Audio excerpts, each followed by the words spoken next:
Wight County School Board is in session. Tonight is January 11th, 2024. We are in Westside Elementary School, 800 West Main Street, Smithfield, Virginia. We are preparing students for college, career, and life. Madam Clerk, can we get a roll call, please? Mr. Colick? Here. Mr. Cunningham? Present. Mrs. Perkins? Here. Mr. Wooster? Here. And Mr. Marsh? Here. And Mr. Vice Chair, can I get a motion for subject 3-1? I'd like to motion to approve the agenda for closed session as presented. I'd like to second that. We have a motion and a second. Ms. Whitlow, you want to do a verbal, or are we going to do it online? 1 minute. We got time. We don't want to rush.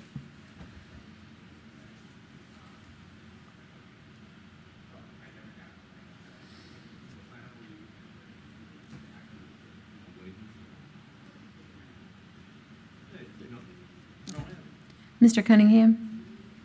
Present. Oh, yay.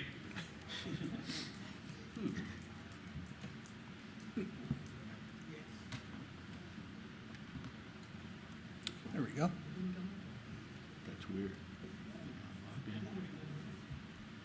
Log back in. Did the same.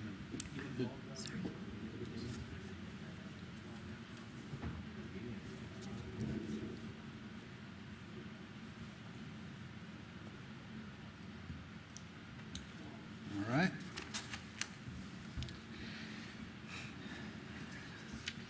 All right, and we're ready to go into closed session. Mr. Vice Chair.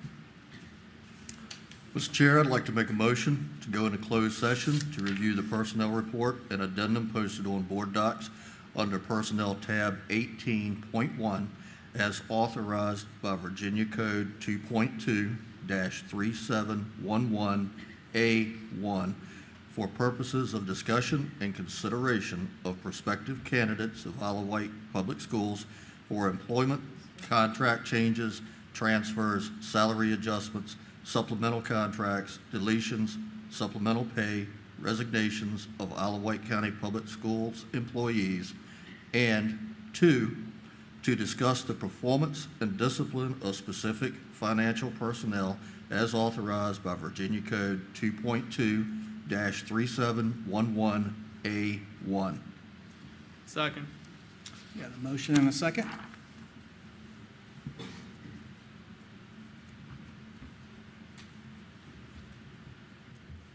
Mr. Cunningham?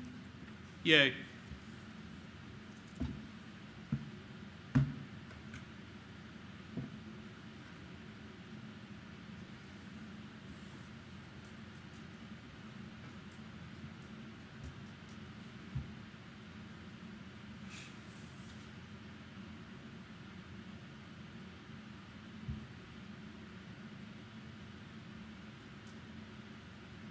All right, it's unanimous. Madam Clerk, do we have anyone signed up to speak in closed session? No, sir. On that, we'll go into closed session.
check, mic check.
Wight County School Board is back in session.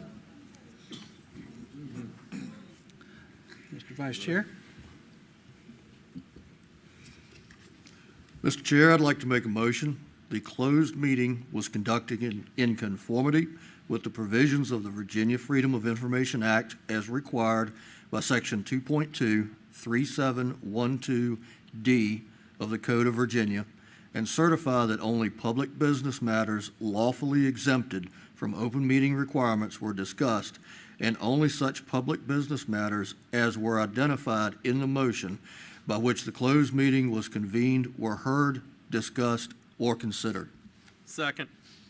We have a motion and a second. Take a vote.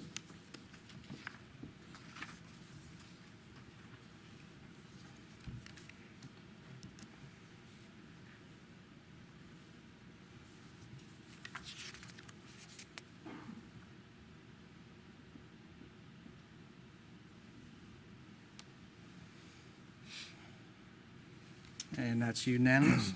And Mr. Vice Chair. Mr. Chair, I'd like to make a motion to approve the agenda for open session as presented. Second. We have a motion and a second. We'll take a vote.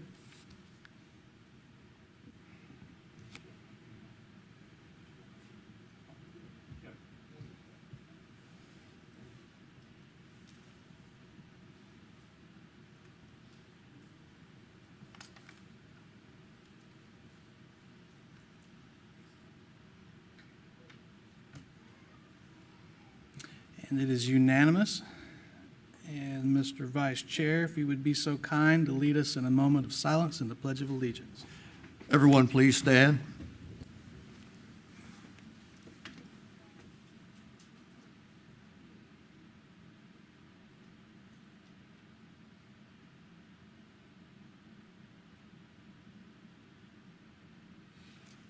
Now the Pledge of Allegiance. I pledge allegiance to the flag of the United States of America and to the republic for which it stands, one nation, under God, indivisible, with liberty and justice for all. Thank you. You may be seated.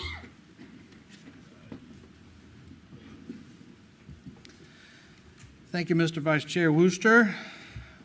Tonight is January 11th, 2024. We are at Westside Elementary School. And this is our first full meeting for 2024. I'd like to welcome everybody present, and I'd like to take a moment to welcome Wight County Supervisor, Mr. Jefferson. Thanks for coming out, sir. And I also see in the back, we've got our newest Wight County clerk, Mrs. Smith. Thanks for coming out, ma'am. We've got quite a bit on the agenda tonight, so we'll just get right to it. Turn that over to Mrs. Briggs for Wight Achievers.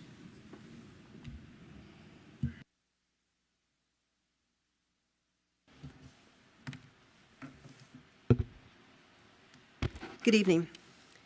The vision for Wight County Schools is to create a learning environment that will enable every child to discover his or her unique gifts and talents. The Wight Achievers section of our board meeting gives us an opportunity to recognize and celebrate our students and staff for their unique talents and gifts.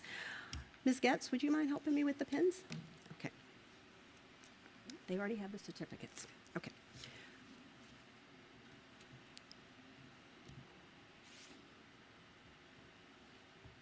All righty.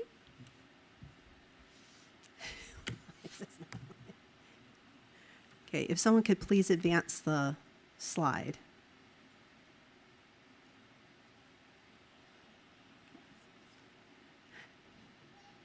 Thank you. They did it. They got it. Thank you. Okay. We're going to first recognize the Windsor High School theater team. And when I call your name, if you'll please come forward with the certificate you already received, you'll get a pin from Ms. Getz, and please line up in front of the projects on the floor facing the board. Thank you. The Windsor High Theater Team is the VHSL 2A Regional Champions, and as such, they qualify to compete in the State Theater Festival in December. The team placed third in the state festival with their performance of the infamous soothing system of Professor Millard. Members of the Windsor High School Theater Team are, so please come forward when I call your name, Pearl Anderson,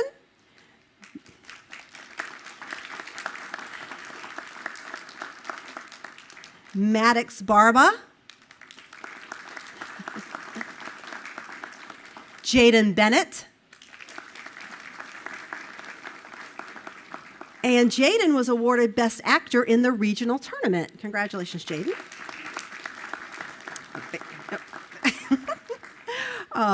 Mackenzie Burns, Quentin Cofield, Leah Duncan,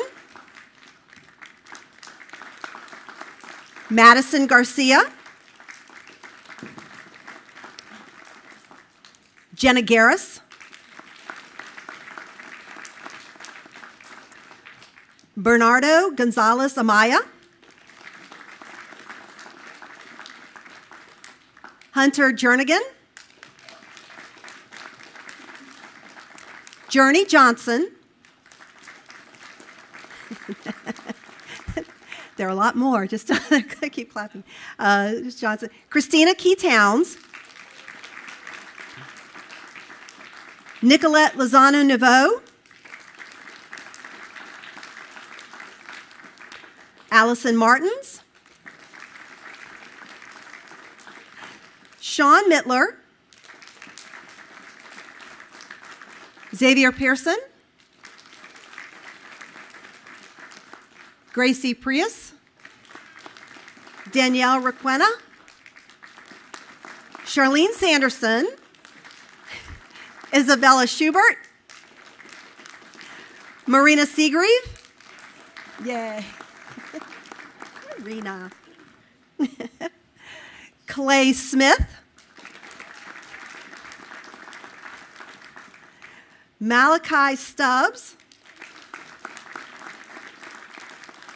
Connor Walters, our liaison, Samira Ward,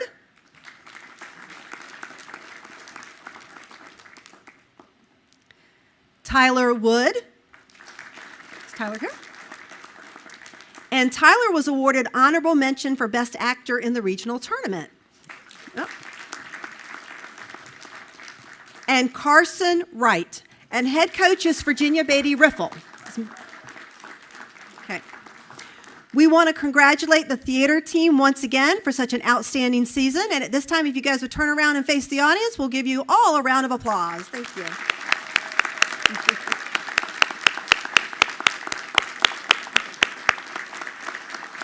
Very good. And if you'd please assemble by the backdrop, Mr. Elliott is going to get a group photo.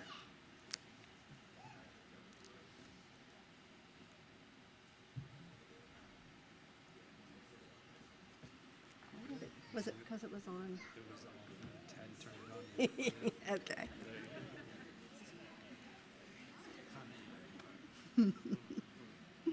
Okay, next we have our seniors of the month. So, okay. Oh, and the first one is up there, so I guess I'll wait. So I'll tell her not to leave. Mm-hmm.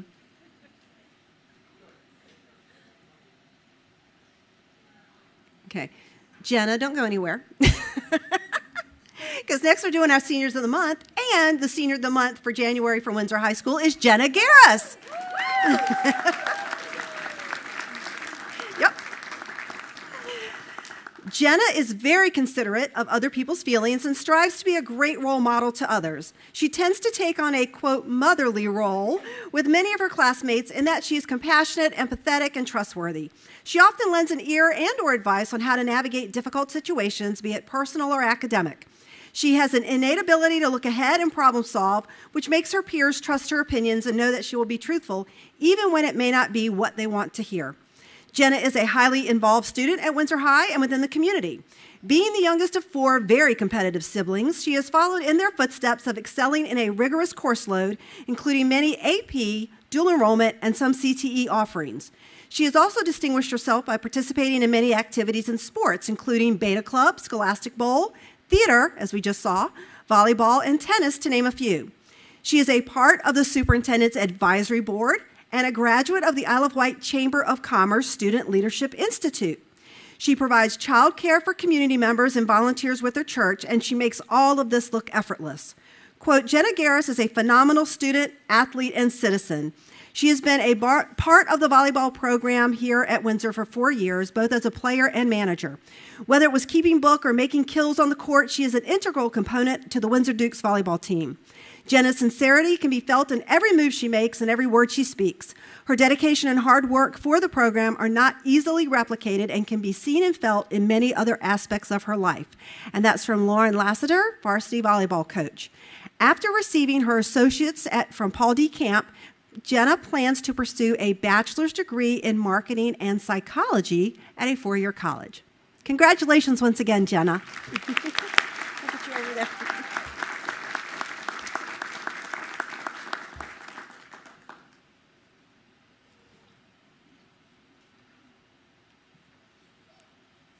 I'll go ahead and do the next one. Okay, we'll move on to our Smithville High Senior of the Month. The Senior of the Month for January from Smithville High School is Forrest Brewer.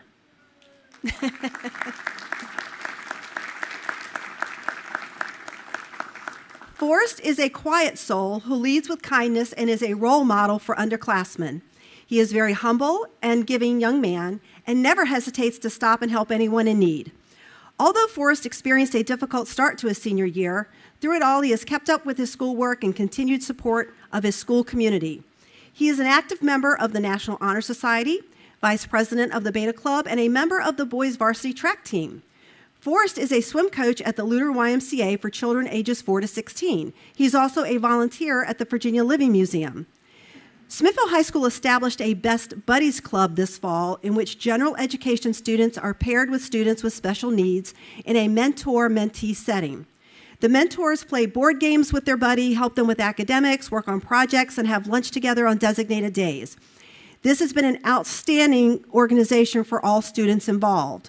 Quote, as president of Best Buddies, Forrest is the voice for this club and goes above and beyond to celebrate our students with special needs. He is always looking for ways to make Smithville High School an inclusive, enjoyable experience for all students. He plans events for the Best Buddies program and is always seeking to make events for Best Buddies meaningful and positive. And that's from Alyssa Kennedy, art teacher and Best Buddies Club co-sponsor. After high school, Forrest plans to attend UNC Wilmington. He would like to major in environmental studies and leadership. Congratulations, Forrest. Thank you. All right, I'll get you to go over there.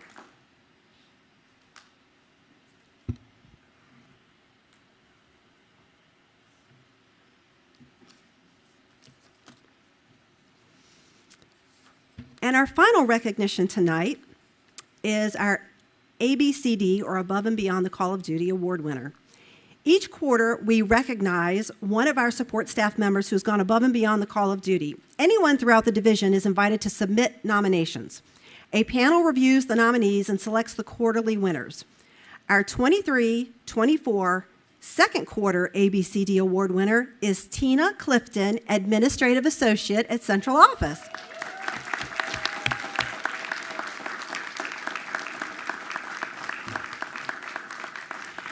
The nomination for Ms. Clifton states, Tina Clifton is a longtime administrative associate at the Central Office and a master of all.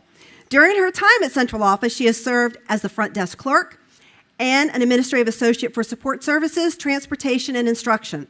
She is currently supporting the Title I coordinator and the directors of elementary and secondary education. No matter where she is asked to serve, Ms. Clifton does so with a smile on her face and with the highest level of competency, dedication, and flexibility. She is always willing to help where needed. For instance, when the finance department needed assistance in scanning purchase orders into the updated Munis system, Ms. Clifton spent hours tracking down POs and scanning them into the system, along with all of the backup documentation. Mrs. Clifton is a valuable and irreplaceable part of the Central Office team and is very deserving of this award. As part of her award, Ms. Clifton is receiving a $50 Visa gift card thanks to the generous support of the Smithfield Women's Club.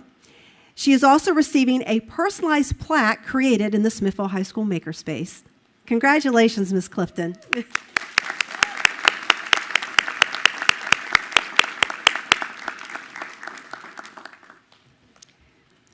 And if Ms. Clifton has any family members that want to join her up here, they're welcome to.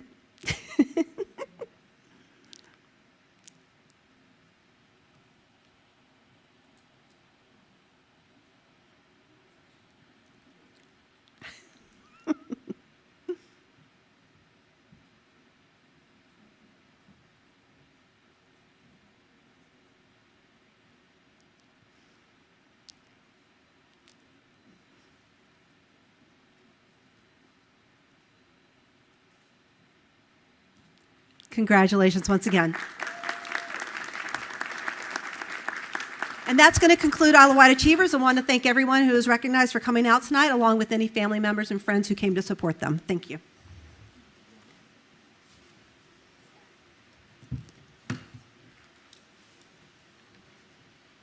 And I believe next we're going to roll into ION instruction. Carrollton.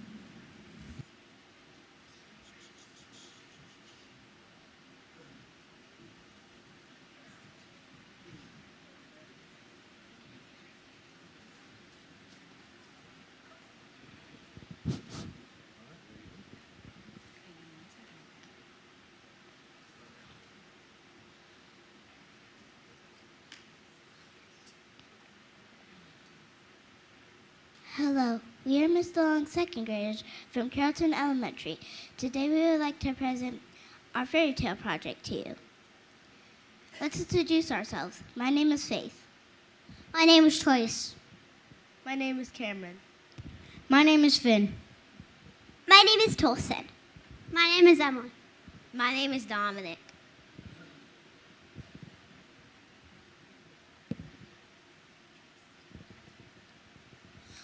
Our driving question is, how we can write our own creative fairy tale and put a swan structure to go with it. We watched 2 examples of fairy tales, The Frog Prince and Rapunzel. They helped us learn more about what makes a fairy tale.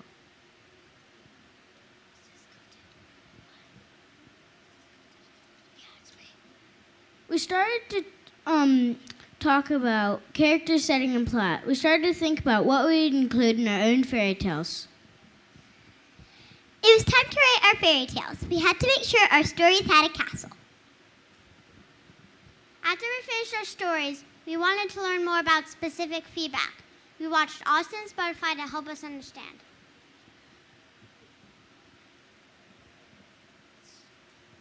Now that we had our feedback, it was time to make some changes and write our final drafts.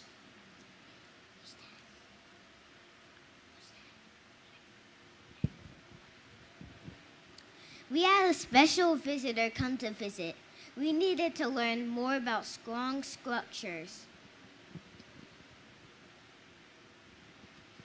Miss Beth's an engineering student at Virginia Tech, helped us learn about how to make solid structures. We learned so much. We also used some books about building to help us get ready. First, we designed our structures. We had to plan carefully.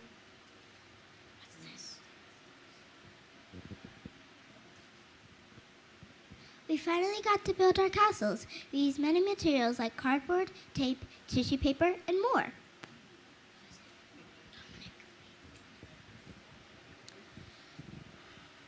It was time to... We used our plans to guide us. It took a lot of work. Here's some of our castles.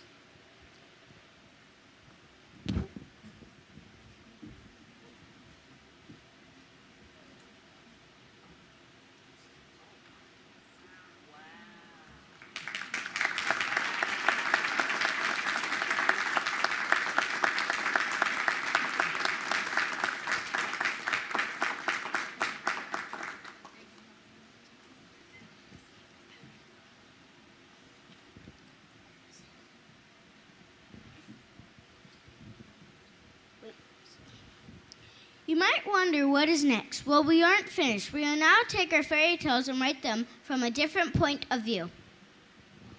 We will write from the villain's perspective and incorporate technology. We will share our projects at the Gifted Expo in April. After we finished our project, we loved doing our project and would like to share our favorite parts. My favorite part was building the castle. My favorite part was writing the story. My favorite part was learning new things. My favorite part was hanging out with my friends. My favorite part was building the castles. My favorite part was when we were writing it. My favorite part was being creative with our writings. The end. Do you have any questions?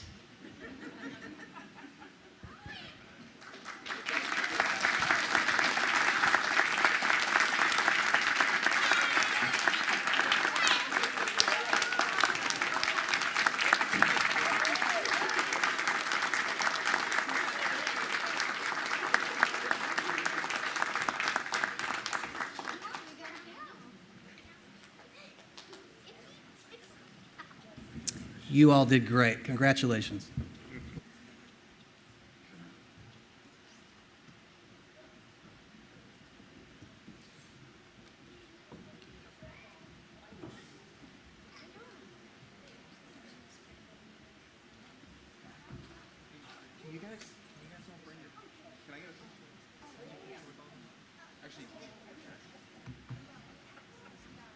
You want to bring them?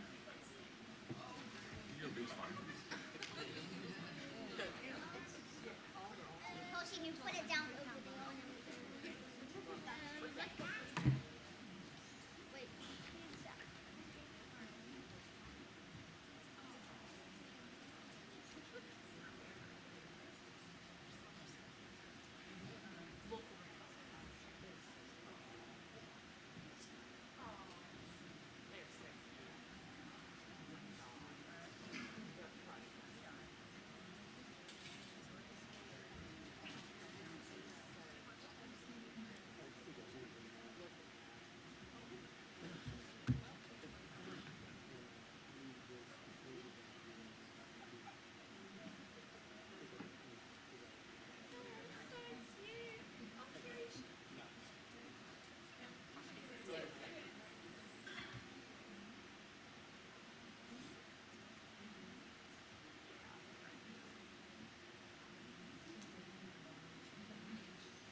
So as we transition from a very happy and pleasant presentation, we're going to shift over to agenda item 12.2 and be briefed on the school audit report, something that I know many people are very interested in hearing.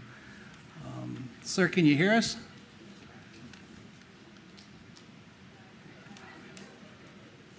Yeah, yes. Can you hear me? Yes, sir. We've Yes, got sir. your face blown up on the big screen, so everybody's looking at you. Oh, we're all right. All right. So, thanks for having me tonight, and thanks for allowing me to present to you electronically on Zoom as opposed to being in person. I'm out in southwestern part of the state, traveling all over doing some soil and water conservation district audits that was already on my schedule. So I definitely appreciate the use of this technology to be able to talk to you all tonight. So just to kind of let you know where we are with things and where we've been and where we're going. So the whole audit process starts back in the spring. You know, we send out our planning information, and then we do preliminary work, which is a lot of things like we test some controls. You know, we try to do a little bit of compliance work, just doing whatever little things we can to do to make our lives easier for when we come back to do final field work in the fall. And so we did that in the spring, and I think that went pretty well. And then we come back and do our final field work typically in the fall. And that's usually scheduled sometime in October. I can't remember exactly when we scheduled it for Isle of Wight and the county and the school board, but my guess is it was probably sometime in late October, I would guess. And so we come and we do some on-site work and we do some work from our office, and then I'm kind of just going to focus on the school board side of things. We kind of had a tough go of it when we came to do our field work and try to get things done initially. There were certain things that just hadn't been reconciled, certain things that hadn't been posted, and a lot of grants that hadn't been requested. We really just we're kind of spinning our wheels a little bit. And a lot of the problems that I think were there were probably a bit of a snowball from previous year. And I think the finance department kind of inherited a bit of a mess there, and I don't know that they were ever able to really recover from that. I think that's probably, I'm going to kind of go over just where things sit in the financial report, and we also have like a separate management letter where I've discussed some things that I think need to be pointed out, things that need to be improved upon. But I really kind of want to underline that I think the constant kind of change in personnel in the finance department is really what's kind of led to this point. And I think just consistency, continuity, and really just putting a focus on helping the people that are there are what's going to, improve things going forward. So I'm now going to try to see if I can share my screen and just go over. Oh, I can't share my screen. Well, I won't share my screen, but that's fine. I don't need to. I'm going to kind of just briefly go over where things sit in terms of the financials. So school board has, I think, 4 different funds that you all have. You have your operating fund, capital projects, textbook, cafeteria, actually 6. You have a grants fund, and you also have a fund for your school activity fund. And at the end of the year, your school operating fund actually ended up having a deficit fund balance of about $345,717. And so the way things normally work with the school board and the school operating fund, and this isn't just Isle of Wight, it's probably 90% of the counties that I audit. The county gives the school board their funding for the year, and you also have various state and federal funding, and you also have local funds as well. But your school operating fund, the way it normally works is it operates throughout the year, and then if you have a fund balance at the end of the year, that normally reverts back to the county. And what happens is basically like a true-up is done to adjust, that contribution from the county to the school board. It basically gets adjusted so that it makes your ending fund balance be 0. That's how it works year in and year out. But this year you have a deficit, so there was nothing that they could do to adjust that unless they wanted to raise the contribution above what was budgeted to bring it to 0. But so that's where you're at with your school operating fund, is that you actually have a deficit. Another thing to kind of point out in that school operating fund is that the expenditures were actually in excess of the final appropriation. So your school operating fund had about $68.7 million of expenditures, but your final budget in that fund was just a little over $68 million. So you had about $700,000 of expenditures that were over what you had budgeted. And that really, and your revenues were actually over budget as well, which is a good thing, but not to the level that your expenditures were over budget. And that's why at the end of the year, you had that deficit. So, and proceeding past the numbers, I'm going to go into next. We have a few reportable findings that we had to do in part of the audit.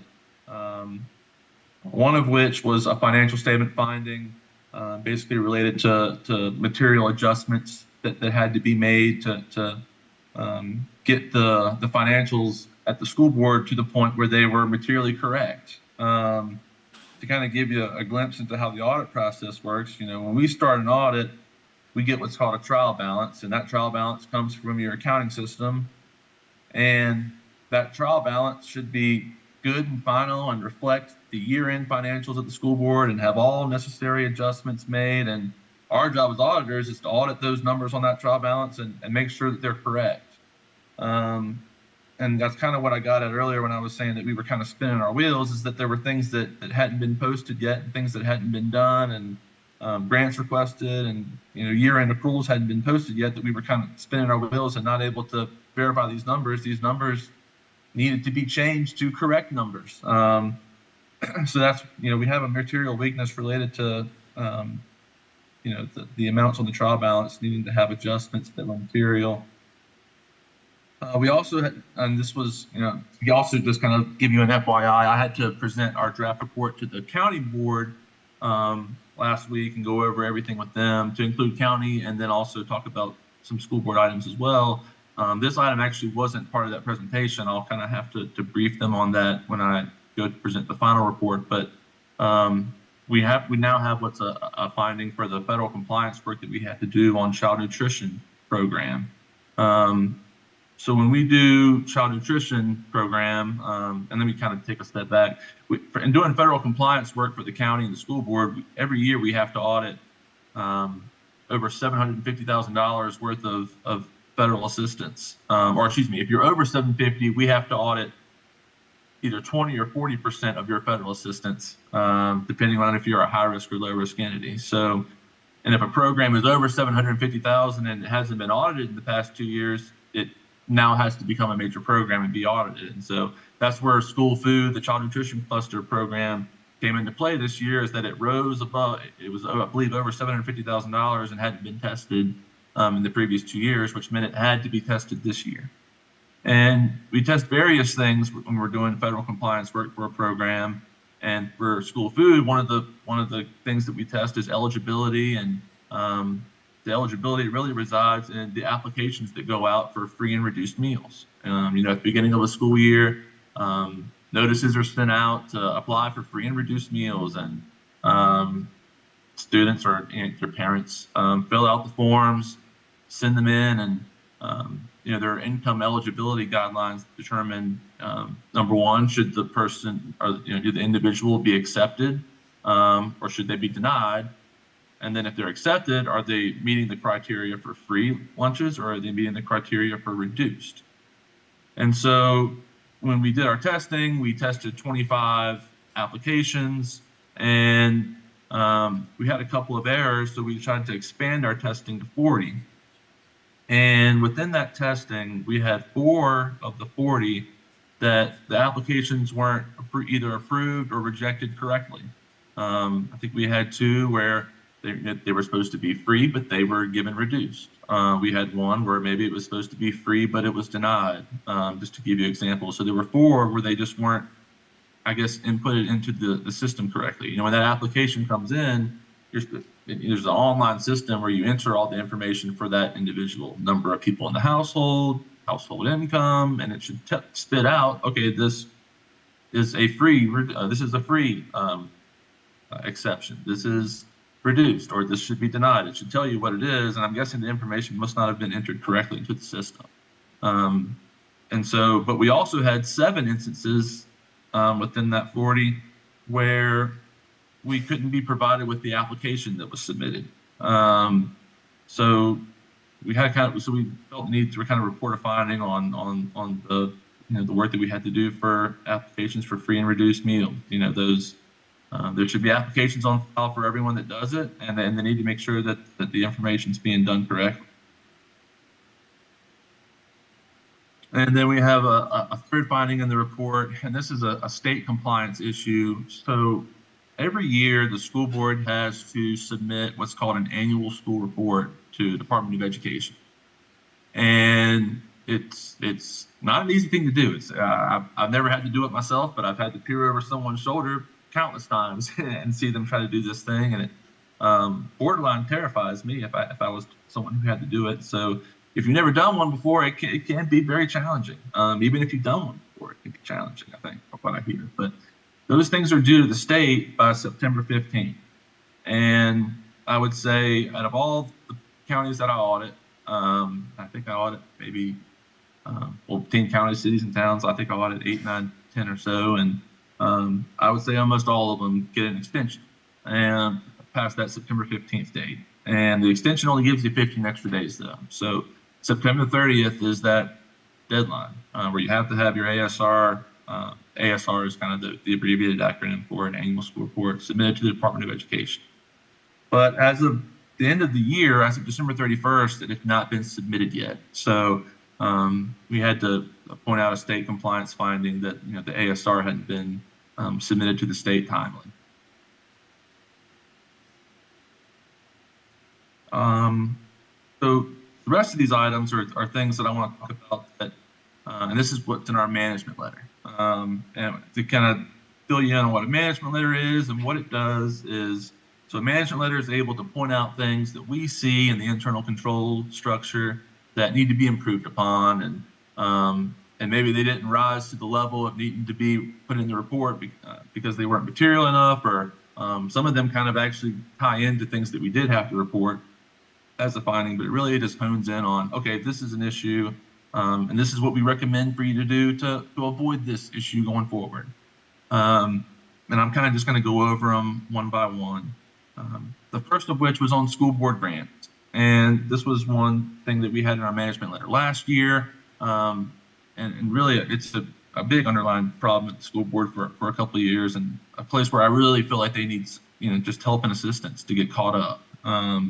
But on federal grants, they're not being submitted timely, and especially when it comes to at the end of the year. So to kind of give you what we look for what we call year-end revenue accruals. These are, so when you request reimbursement from the state for these federal and sometimes state grants, you go into what's called the Omega system and you input, hey, these were our expenditures, and you want to get reimbursed for those. It sends it out to them, and then they either accept it or reject it or kick it back to you or tweak it, or that they accept it, great, then they send you your funds that you've requested for reimbursement. And so what you'd like to see is that for expenditures that you had up through June 30th, and so June 30th is your fiscal year end, you'd like to see that those get requested within 60 days. For one thing, I was telling you earlier, that school annual reports due September 15th, but just in terms of good governmental accounting, that's kind of that 60-day window is when you want to make sure you've gotten everything requested and received from the end of the year, as well as any bills you had, that came in by the end of June. You want to get those paid, in July or first half of August. So it's the same thing for grants. And so we had federal revenue amounts that were accrued but were requested after that August 31st date of about $3.4 million. And so I think your total federal accruals are probably about $4 million. And so 3.5 of that was after August 31st, past that window that I kind of advised that you should be doing that. And if I had to guess, I'd say of that $3.4 million, a lot of it didn't get requested until December.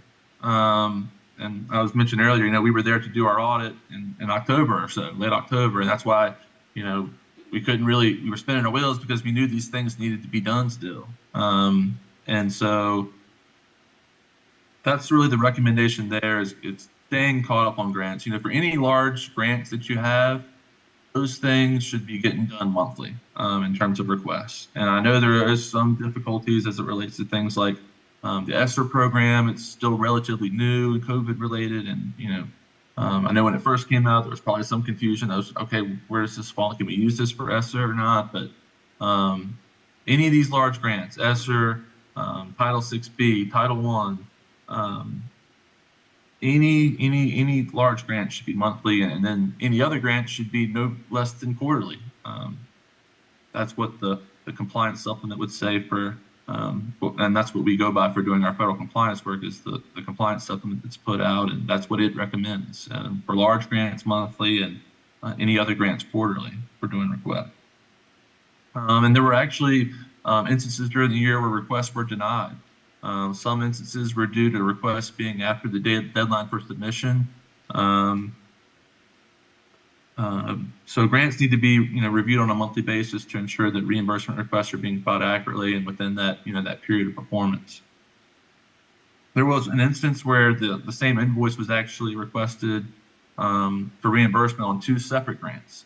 This was something that was discovered throughout the process. It was later corrected, but it's also just something that you identify in that internal control. You know, that if internal controls are working the way that they should, that kind of thing should be prevented and not happen. It should only be, should be coded to one grant and therefore requested for reimbursement through that one grant.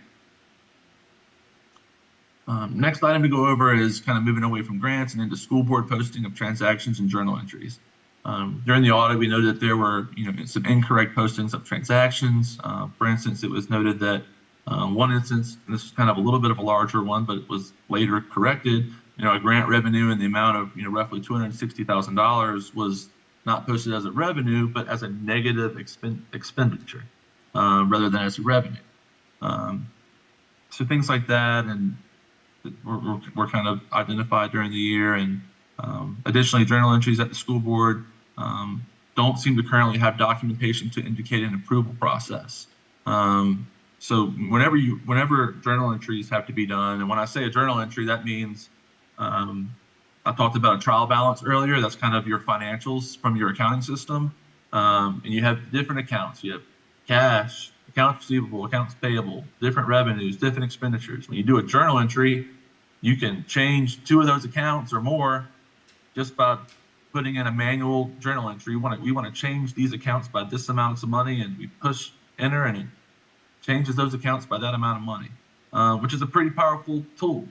Doing a journal entry, in essence, you can make an account be what you want it to be, more or less.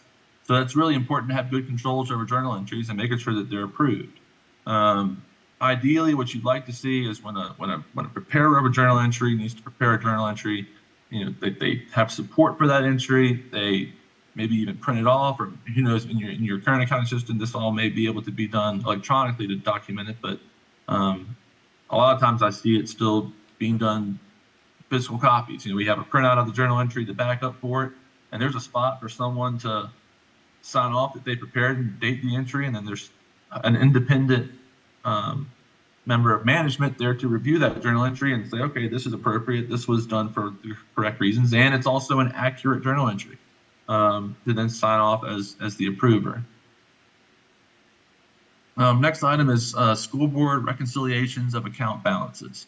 During the audit, it became apparent that a lot of balance sheet accounts aren't being reconciled on a routine basis.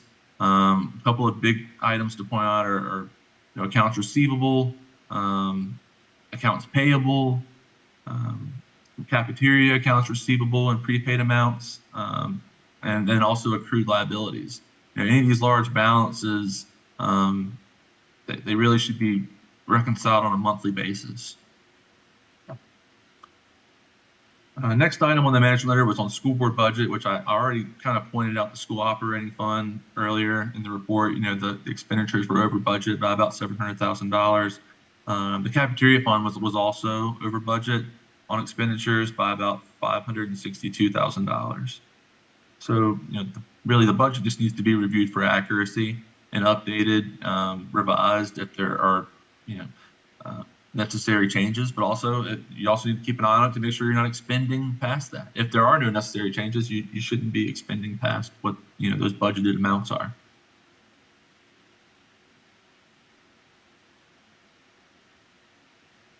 And the only other item that I had in the management letter was kind of just talking about the negative fund balance, which I already talked to you about earlier when going over the financial report. Just you want to maintain a positive fund balance that at the end of the year would then be, obviously a zero fund balance after it's any excess is returned to the county, but you don't want to get into the negative. Well, I'm hoping everyone has been hearing me as I've been talking about this. I'm feel really bad. I've been talking for 15, 20 minutes and no one's heard me. So I know that's a lot. Again, the report at this point is still in draft form. It's not final. Our quality control department at our firm is still reviewing it to make sure that all necessary items are, all necessary language and items are in the report. There was one other item in the management letter, and it's kind of it's also related to the school board as well as the county. I kind of skipped over it because there's on my last page of my management letter, there's a couple of just county related items.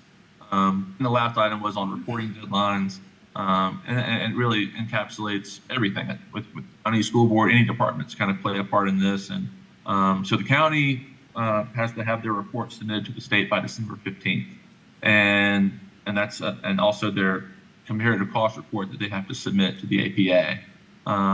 And really, the report is also supposed to be presented to the county board of supervisors by December 31st. And so, we weren't able to meet those deadlines this year. So I had to point that out in the report as well. But so kind of getting back on track where I was. So the report is still in draft form. It's not finalized yet. I anticipate that probably to be finalized in the coming days, maybe even in the coming day. It's on its very final steps. So, but that's where it is at this time. I'm glad to try my best to answer any questions that anyone has for me. Mr. Hawkins, thank you very much for giving us all that information. And I apologize for not introducing you at the onset of this. I appreciate your very delicate way of presenting our issues and describing what I would call a hot mess. It is what it is, so we'll just call it what it is. So I appreciate you taking the time to explain it to us. I believe most of the school board members and much of the staff has probably already watched your presentation last week with the county supervisors, so we've expected this. And as a member of the finance committee since last year, much of this really wasn't a surprise. It was expected, and again, we know we had a hot mess. I do have a few questions, and I also see that the Wight County CFO, Ms. Stephanie Wells, is dialed in, so thank you, ma'am, for dialing in. And if there's anything you want to add, just give us a yell here and jump in. I'll afford my fellow board members to ask some questions, and I'll have a few as well. Mr. Colley? Mr. Chairman, yes, I've got just one question for you, Mr. Hawkins.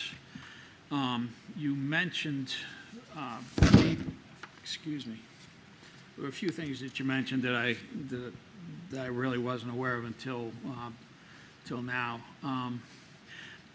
But you mentioned some last-minute accruals, and listening to your discussion with the Board of Supervisors last week and some of what you said tonight, I'm kind of looking at if you hadn't recognized that there were some grants that were outstanding and we hadn't been able to go after them, that looks like $3.7 million is what I get. Is that correct? So there was $3.5 million that was accrued and requested after August 31st. Of that 3.5, I would not. Again, this would just be a guess. Okay. I would not be surprised if like $3 million of that was requested in December. Okay, perfect. I appreciate that. Thank you. I do have something I'd like to add to that. As a point of reference, the auditor didn't discover that. That was just discovered after his visit. So staff handled that in the interim. Outstanding. If I could just ask that everyone just pull their mic as close to their mouths as possible because they're having a hard time hearing you guys.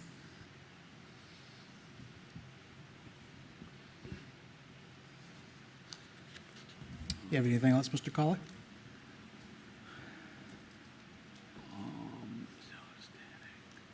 Not at this point. Thank you. All right.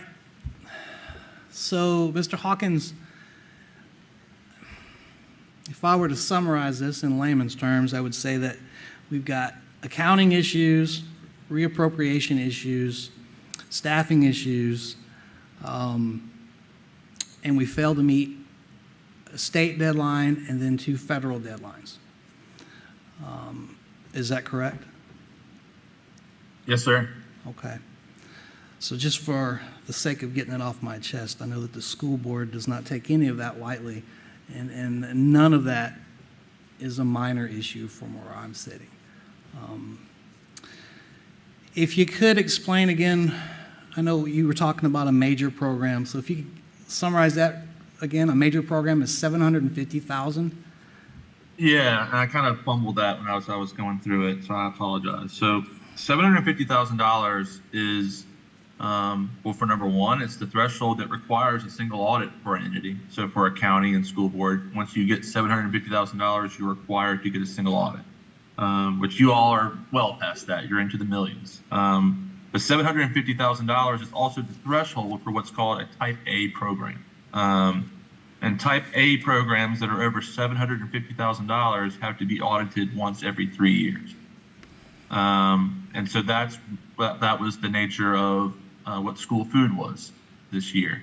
Over $750,000, hadn't been audited within the past 2 years, so it was required to be audited as what's called a major program. Now, when that happens, major programs have to go through a lot of federal compliance testing.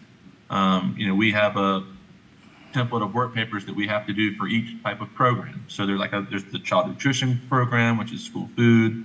Title I was another thing similar to school food. It crept up over $750,000 this year, and so we had to test that as a major program. And it comes with a variety of federal compliance tests that we have to do for that program. So I hope I described that well, but that's what makes a major program. Thank you, sir. And the next one is just a pointed yes or no question. Did you identify or suspect that there was any fraud, or was this human error, in your opinion? I have not identified any fraud within the audit. To the best of my knowledge, any items that we've talked about is due to human error or mistake. Okay, thank you. And then I'm reading your memorandum, the same one that was provided to the county supervisors. And on page 1, it says, "We have already discussed these comments and recommendations with appropriate members of management, and we will review the status of these comments during our next audit engagement." So, do you have any specific comments or recommendations beyond what has been identified in the memorandum that we're looking at? No, I think that's all pretty encompassing. I mean, my underlying message really is to put an emphasis on the situation, and now, and instead of later, just kind of not putting in a plan for months down the road, but just really attacking the issue now. And because it's January 2024. The end of the year for FY24 will be here in 5 months, and so it's important to get caught up and get help to that finance department now to get caught up on everything, so that end of the year process goes smoothly. Because it's even if you're caught up, the end of the year process is difficult. Getting all your bills paid, getting all your accruals made, and that's if you're caught up. I mean, if you're behind, it's just. I don't know how you do it. So that's my underlying message is give the staff there support and help as needed. And there are consultants out there that are able to, if you want to go that route, I'm just throwing that out there. But whatever you decide, I would give it immediate attention. Thank you, sir. Mr. Collett, do you have anything else you'd like to add? No, I just want to thank you very much. The rest of my questions are going to be more for the superintendent and his staff, but I appreciate all the hard work that your folks were doing, and that Ms. Humphreys and our team here did. I know it was some very trying times, and we look forward to having a much better year next year when we see you. Thank you. All right. Thank you. I'm going to sign off. Thank you. Well, hold on just one second. Sure. Dr. Kramer, before we kick it over to discussions between you and the staff, is there anything else you want to caveat on with the auditor? I have no questions for the auditor. I want to thank the auditor, and thank you for your recommendations. Thank you for your support as well, Mrs. Wells. And I think the majority of my comments will be reserved for the board and for the community. Thank you, Doctor. Mr. Hawkins, thanks again. Mrs. Humphreys, you're welcome to stay there if you want to. We've got quite a bit of discussion that's going to follow. I don't want to hold up Mr. Hawkins anymore. Thanks again for your time, and we appreciate it. All right. Thank you. Good night. You going to hang out, Ms. Humphreys? Okay. So, I know that we've all got some questions, and if my fellow board members would endear me for a moment. For the listening audience, for the Board of Supervisors, for the County Administrator, Mr. Randy Keaton, I know he was a big part of helping us get out of that. And Mrs. Wells, again, I appreciate all the long hours that you helped putting into this. I will say that, in my opinion, the school board is overall responsible for the situation we're in today. There's no doubt that the superintendent is charged with implementing the budget, but at the end of the day, the board is responsible for the budget. And that's just end of story. That's just the way it is. We own this. The school board owns the situation we're in, and we are going to work closely with Dr. Kramer and his staff and the county as necessary to make all this right. And I don't make any excuses. We own it. We're going to fix it, and we're going to come up with a plan, and that's the discussion that's going to follow. But I think it's important for the listening audience to kind of have an understanding of how we got to where we are. And I don't present this as an excuse in any way, shape, or form, but these are all facts. So the situation unfolded the way it is today, in large part due to a series of events.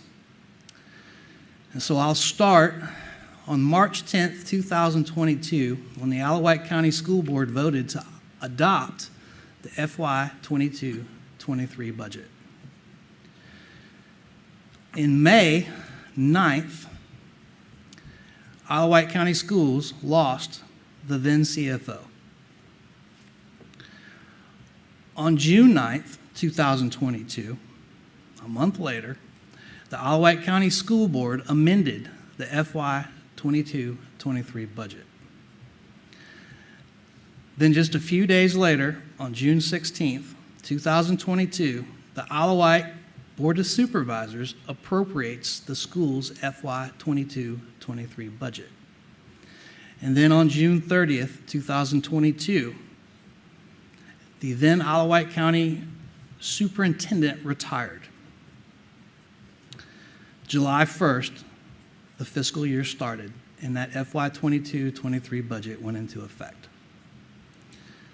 On August 1st, Wight County Schools hired a CFO as a consultant. Fast forward August 22nd, 2022, we finally were blessed enough to get a new superintendent, Dr. Kramer. He showed up. That next month, in October 2022, CFO again resigned. And the CFO wasn't bashful about publicly stating why she resigned. November 2022, we had a shuffle on the school board. Me and Mr. Wooster showed up. And I can assure you, both of us had plenty of questions. It probably added to the confusion that was going on in the finance department.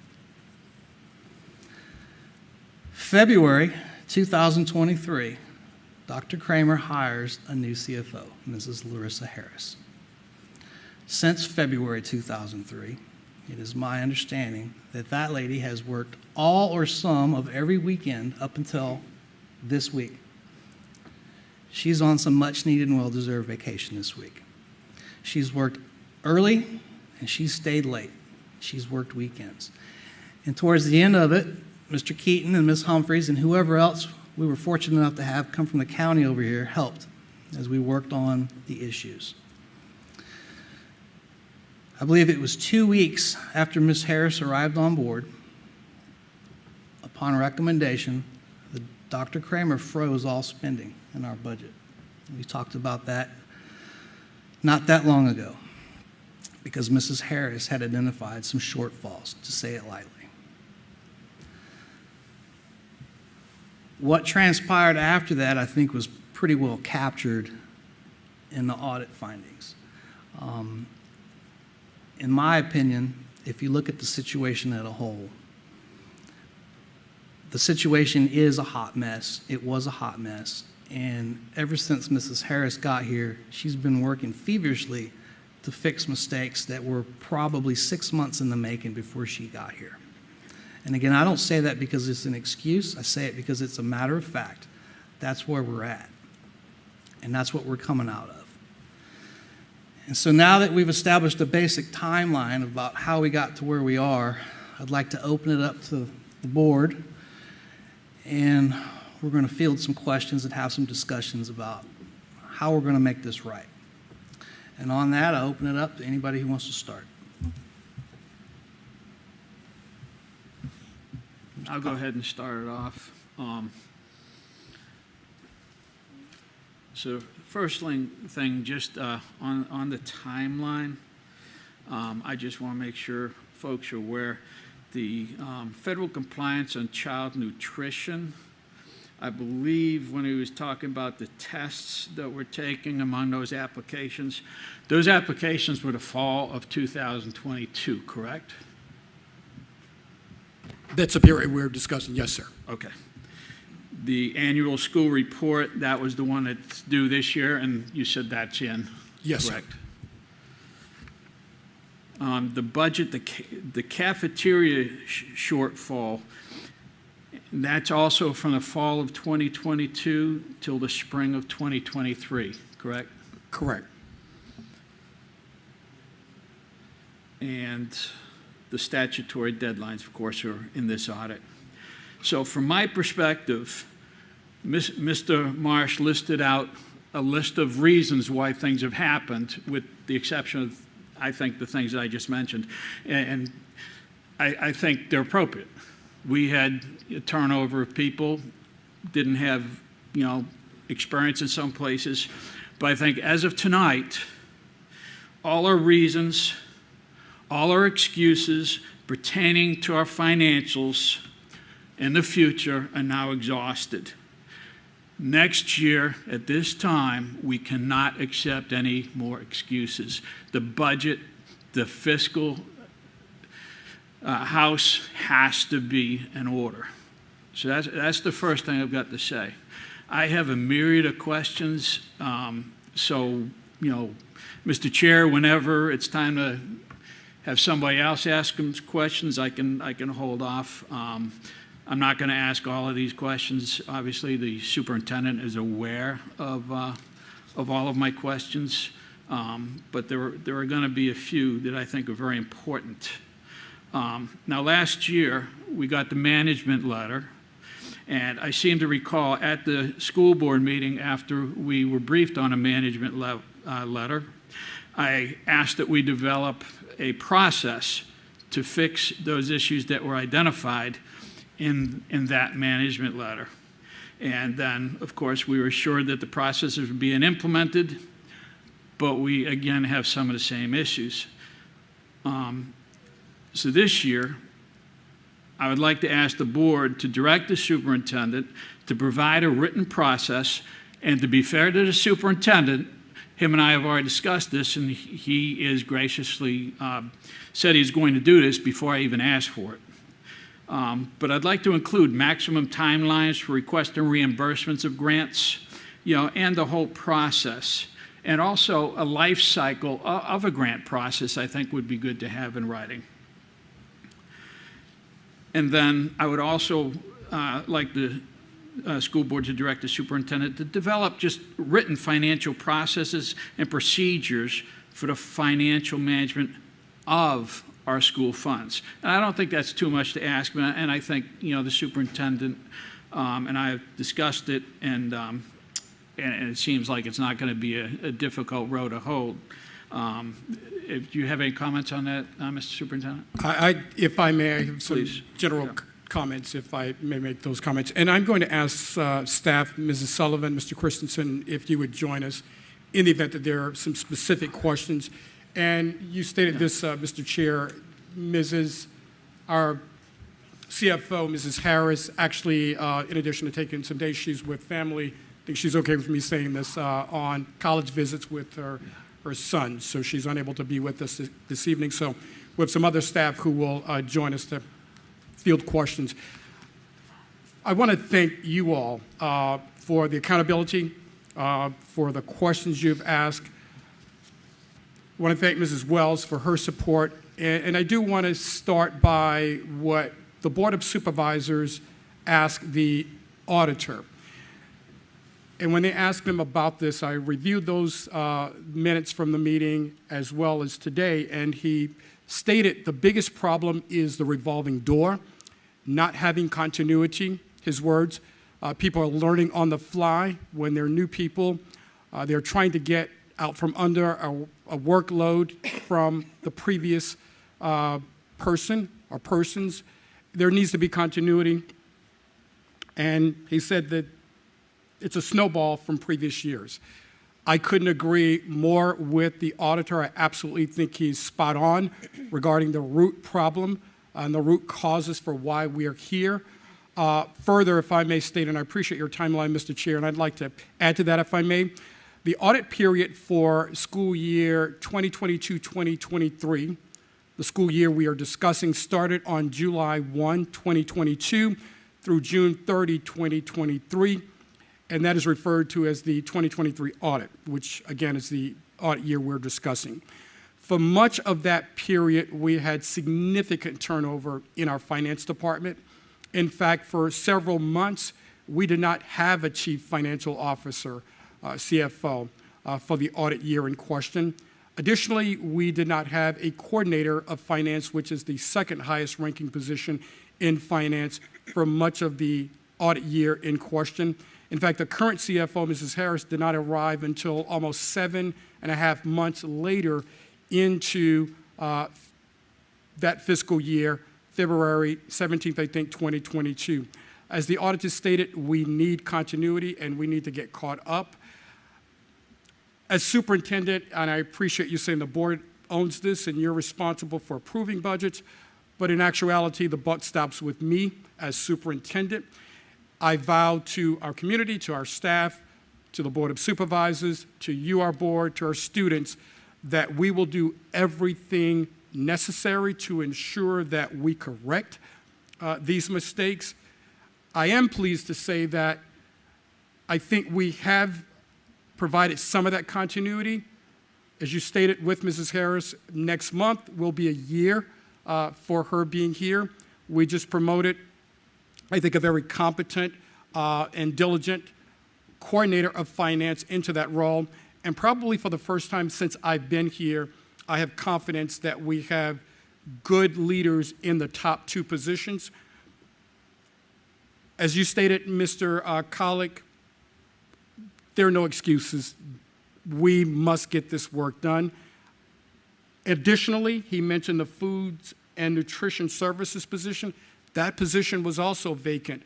And I look at Mrs. Sullivan, and you can provide some context, for many, many months. And I think shortly into my tenure, the person who was in that role resigned, and that position was vacant for an extended period. Fortunately, we've been able to hire a very capable person. Unfortunately, for the neighboring school division, that person came from another school division. But I think we have some really quality people here, but that's not enough. We will need more people. As you stated, Mr. Collick, you've asked, and it's mutually agreed upon that we need to chronicle all the things that we're doing, codify those things, and provide those things to our chair, our vice chair, and to our chair, and to you, Mr. Collick, as our finance committee. We are taking actions.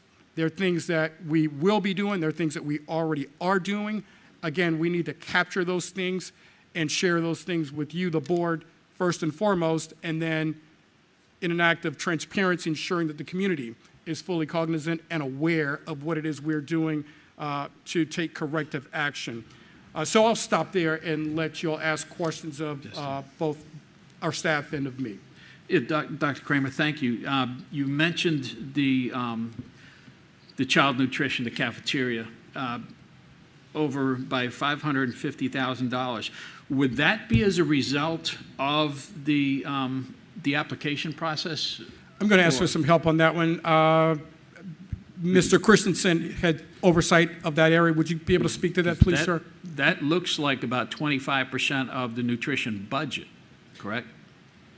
I'm not sure about the 25% of the overall budget, but to your original question about the application process, that would not be a result of the discrepancy. The discrepancy of the 550 was a result that Munis had a certain amount that was loaded in for the Chartwell's contract. At the time, we were contracted under Chartwell's. Right. That amount that was loaded was short by $550,000. It had everything to do with the amount that we were paying them through the contract and was unrelated to the applications. Okay, so our processes are correct. We're collecting money from those children who are supposed to be paying for lunches. We are now de-identified, those who are getting free and reduced are getting them appropriately. So all of that piece is correct. Yes, we'll have to take a look. Okay. That was the first I'd heard of, from the findings from the auditor on that, so we'll have to take a look internally and with our new child nutrition liaison to make sure that those are tightened up and are no longer occurring. As you alluded to, this was referencing the fall of 2022, so Right. We'll have to kind of go back historically and see what we can dig up and make sure that we identify what he was speaking to correct it moving forward. Perfect. Next question has to do with journal entries, Dr. Kramer. If you can, a member of your staff can describe the process for the journal entries from, basically when they're being entered, reasons why they're entered, up until they're approved.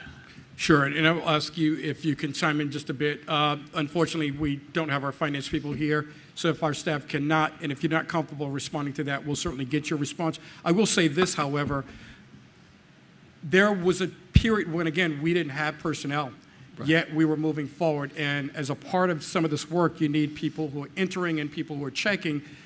In many cases, we didn't have anyone to cross-check and people to verify the work that was being done. I think that was a part of not having sufficient staff. So I didn't want to respond to the specifics regarding what that process entails. We'll be able to get you an answer. But again, I think some of the problem revolved around not having sufficient personnel in place or having only one person entering and not having someone there to check their work. I think that was a part of the problem as well. And based on the conversations you and I have had for the last several months, I fully agree. And that was really the genesis for this question, because it is my opinion, it's still my opinion, our CFO is working as the non-CFO. She's got the title, but she is really not she doesn't have the staff to lead. As I've told you privately, and I've told some of the board members, our CFO, that's a leadership position. She's an expert, but even experts make mistakes. And if she's doing her own data entry, well, who's going to check that? She needs to be in charge of the whole financial division or section, whatever we want to call it. And she's the one who should be, in an ideal world, checking what everybody else inputs. And I am going to do whatever I can, and I'm one member, to try and help beef up that section. That is the only section, other than if Virginia law says we have to hire someone else. They would be the only positions that I would be supporting in the upcoming budget, as I told you previously. Thank you. That's all the questions I have for now, Mr. Chair. Thanks, Mr. Collick. Mrs. Wells, would you agree with the notion, what Mr. Collick just said, that currently Mrs. Harris is, in my words, preoccupied doing the bean counting, and she's so absorbed with that she's unable to execute her CFO duties? You were with her, so is that what you were seeing?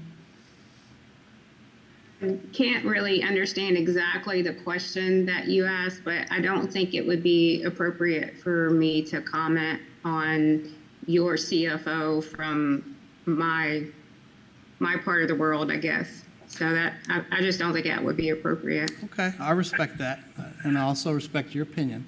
If you don't want to answer it, that's fine. No harm, no foul. I agree with Mr. Collick.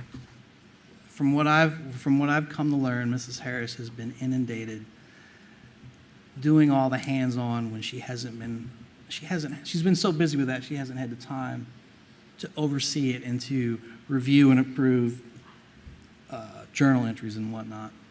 And if I may, Mr. Chair, chime in, I totally agree with you. I agree with Mr. Collick. I've had that same conversation with her, but in fairness to her, we need to make certain that she has someone to delegate those responsibilities to. And if she doesn't, she's had no choice but to be in the weeds, if you will, ensuring that the work gets done, because in many cases, if she didn't take that responsibility, the work would not have gotten done. But I could not agree with you gentlemen more. I do think with the recent promotion of Mrs. Wells to, Mrs. Wells, I'm sorry, I apologize, Mrs. Wells, Mrs. Winter, pardon, to the position of coordinator of finance, I think that enables her to have at least another person that she can delegate some of those essential responsibilities to. But prior to that, again, she had no choice but to engage in some of those tasks because there wasn't, again, anyone to delegate those responsibilities to. Thanks, Doctor. I think that's an excellent opportunity to segue into Wight County Schools Finance Department. If you could paint me a general picture, if you would, a mental image of the budgeted staff for the finance department. How many of those positions are filled? How many are vacant? And Ms. Sullivan, please make sure that I'm correct here. Currently, I think we have 5 positions. 4 are filled. As I stated, Mrs. Winter was promoted into the coordinator of finance position, so that leaves her position vacant, which means we need to backfill that position. Mrs. Sullivan, please.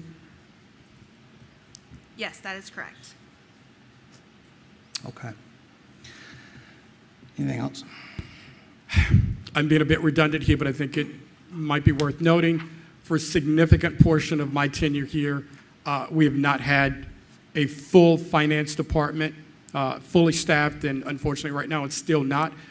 At least the top 2 positions are filled, I think, with quality individuals. The food nutrition position is filled after being vacant for an extended period. So the top positions, for the first time in my tenure as superintendent, year and a half that I've been here, the top positions are filled. So I do think that, as the auditor stated, we need some continuity. We need to make certain that we stop that revolving door. I think we are on course. I think we're on the path to ensure that that is no longer the case. So my hope is that those individuals stay, that we support them, that we provide them with the additional supports they need to be successful. But in the midst of all of this, there's a lot of bad news here tonight with the audit. There's a lot of work we have to do. I, again, as superintendent, accept responsibility for that, and it's my responsibility to lead our staff, our finance department, and others to ensure that we make those corrective steps and actions. I do think, though, a little silver lining here is we do have, I think, the right people in those key roles. But to Mr. Collick's point and to your point, Mr. Chair, there's more work to be done. I do look forward to providing you with a codified report that's comprehensive, that chronicles the things that we are going to be doing. So I expect that we will be providing you that information in the coming weeks or even days. Perhaps we'll have an update for you, the board, and for the community in February. And certainly providing that information, I see Mr. Jefferson out there, to our Board of Supervisors, our appropriating body as well. But I do want the community to know, and I want you, the board, to know that we take this very seriously. This has been probably the thing that has kept me up at night more than anything else in the school division. We have an awesome school division. We have talented people, but there's no doubt about it that there's a lot of work that needs to be done in our finance department, and I'm committed to doing that, and I think our staff is as well. Thank you. Thanks, Doctor. So I think we've addressed how we got to where we're at. We've talked about what we're going to do to make it right. If I was a taxpaying citizen sitting in the audience or watching on live stream right now, I'd be asking, who did it? Who done it? And I'll lean on our legal advisor over here to make sure that I don't overstep. But in closed session, the school board was briefed on what we would call personnel issues. Those are issues that we cannot disclose for the sake of Freedom of Information Act exemption, correct? So what I'm trying to say is there has been accountability. The staff that we have on board today is the right staff, perhaps not the most sufficient number of staff, but we have the right staff. And there has been some accountability that's been taken care of. And as a taxpayer, it would frustrate me not to know the details, but unfortunately, we aren't in a position to disclose the details. And so I will leave that one alone unless anybody wants to add to it. I don't think so. I'll just say that you're correct, and I'll leave it at that as well. Okay. So the ASR has been submitted. That's good. And as I understand it, you're well on your way about correcting the current fiscal year reimbursements for grants. That is correct, and I'll be able to share with you the team that we assembled to complete 23 is the same team that will be supporting the reimbursements for 24. Okay, thank you, sir.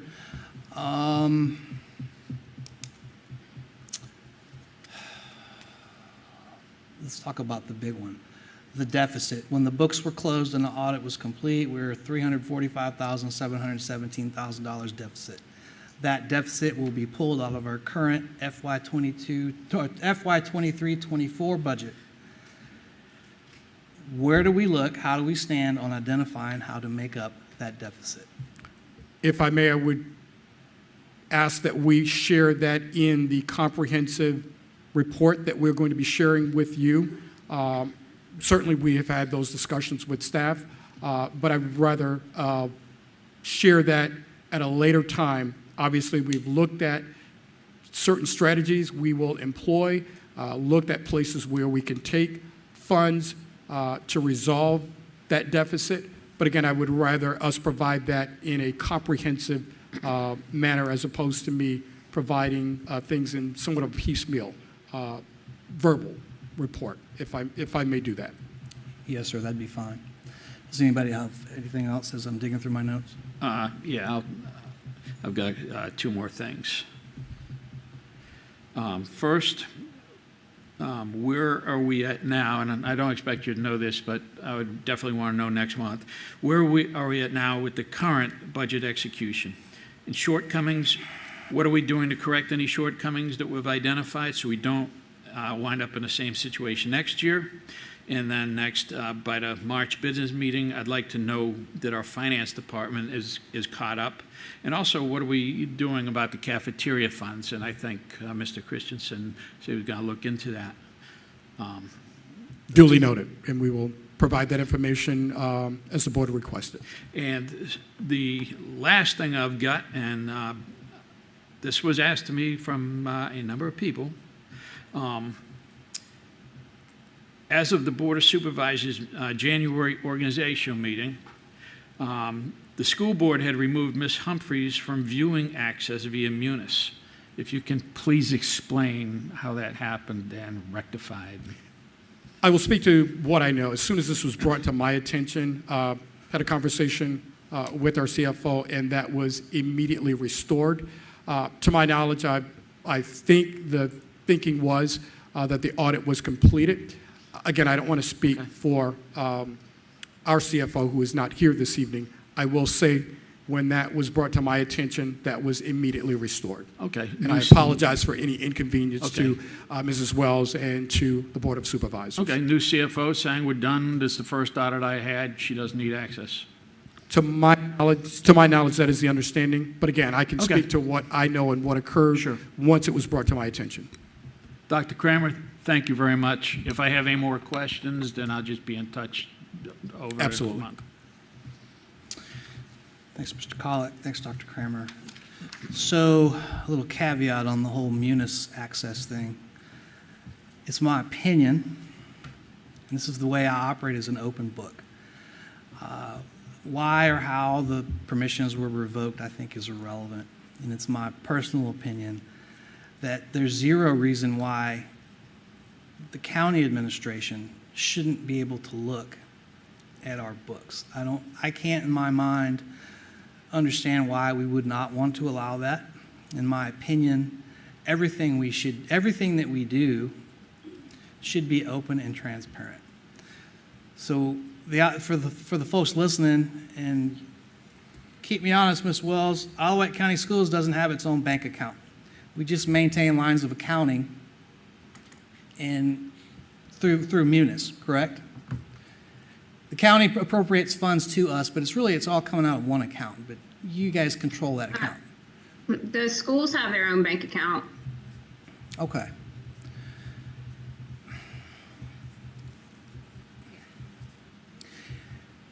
Either way, unless someone gives me a compelling reason, I can't imagine a situation when we wouldn't want to let the appropriating body look at the books.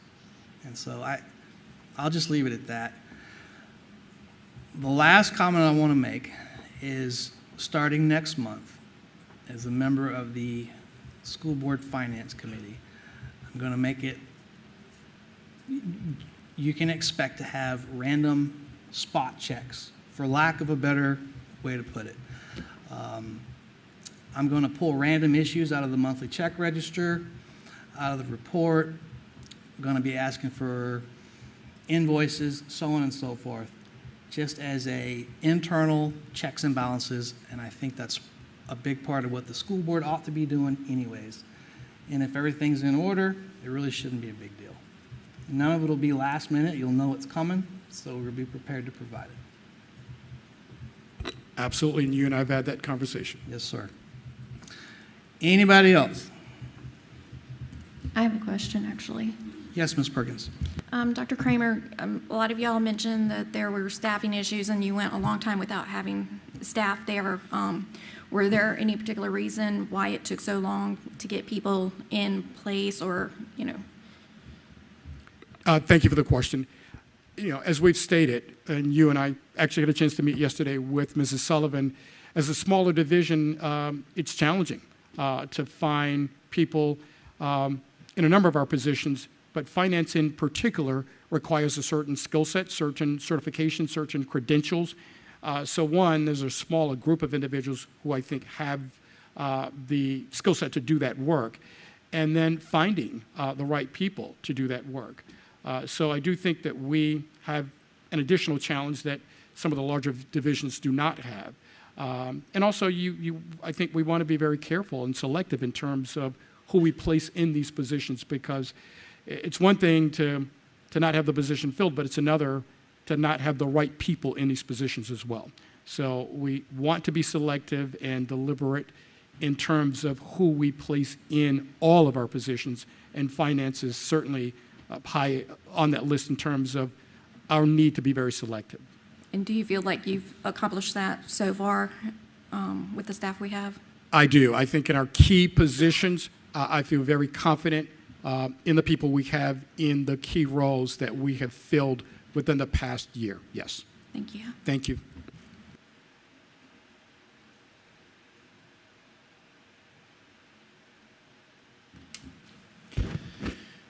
Well, to say this is an extremely frustrating situation is a major understatement. However, what I can say is it appears that we have identified deficiencies, lack of staffing, lack of ability to complete tasks. It's more of a quality control issue overall. Dr. Kramer, you've discussed various things that are taking place, personnel promotion, adding more staffing, as far as finance goes. Do you have a suspense date in mind for all of these items to be in place and operational so this does not repeat itself in the future? Thank you for the question, Vice Chair Wooster. Again, I would like to have that codified in a comprehensive report that we will submit to you, because I would like to have, instead of me answering that in isolation of our staff, I certainly would like to have our staff be a part of the composition of what we provide you. So I'd like to have, Mrs. Harris, Mrs. Winter, our HR director, Mr. Christensen, and certainly our deputy superintendents. So I would say, within the next few weeks, give us an opportunity to pull that together. It doesn't mean that we aren't implementing strategies currently, but I'd like to have that in a comprehensive report that we can provide you with timelines in terms of where we are, what we're doing, et cetera. Thank you. That'll be fine. Thank you.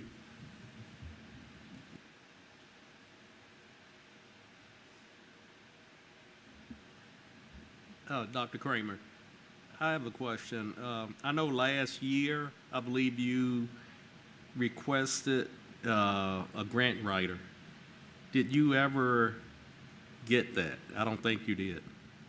We did not, and certainly have had discussions with a number of you regarding a request for the upcoming school year to better augment and enhance our finance department. So we'll be having additional discussions regarding the need and needs in our finance department.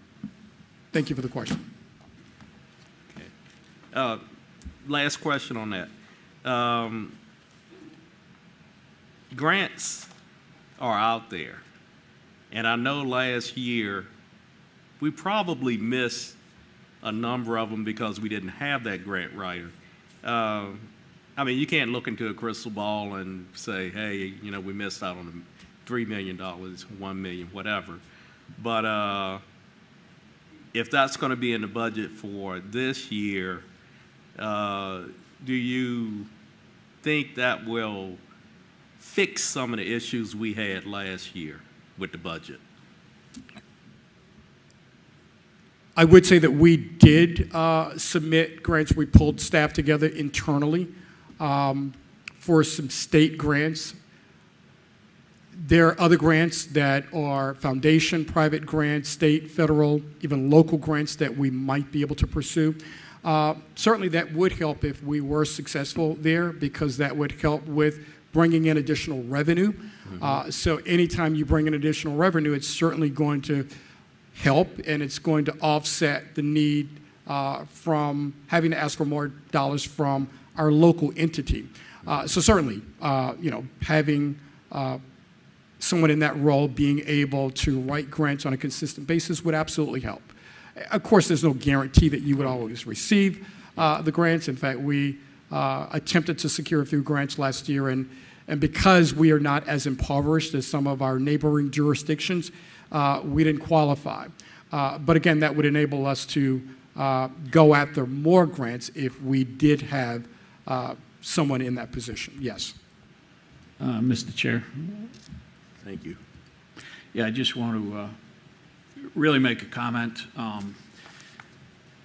because just, having more grants probably wouldn't say we wouldn't have problems like this in the future, because remember, we went $700,000 over the budget, over what was appropriated. We get another $1 million. Are we going to still go over that $1 million appropriate? So we really need to get our house in order to make sure if we get $5, we're not spending $7. Okay, so I think having a grant writer would be great. I think getting grants would really help the division a lot, but I wouldn't look towards that to solving the inability to stay within budget. Just my 2 cents. If I may respond to that, Mr. Chair, I would agree with both of you. I do want to remind the board, the community, when we sort of entered this phase, some of this was as a result of recall. There were some things that were not budgeted for. So recall, there were things that came out of the ESSER federal grant that were not budgeted for in the 23 budget. So yes, technically one can say that there were over expenditures, but in reality, we had to make some significant cuts because there were things that weren't budgeted for in the operating budget once we lost those federal ESSER dollars. So unfortunately, all of those federal dollars are no more, and mistakes have occurred. And, we also discussed, a mistake that was made that cost $500,000. It was actually written in the newspaper. So mistakes have been made. There have been mistakes where there have been things not budgeted for that we had to account for. If raises were given, yet they weren't put in the budget, we had to honor those raises.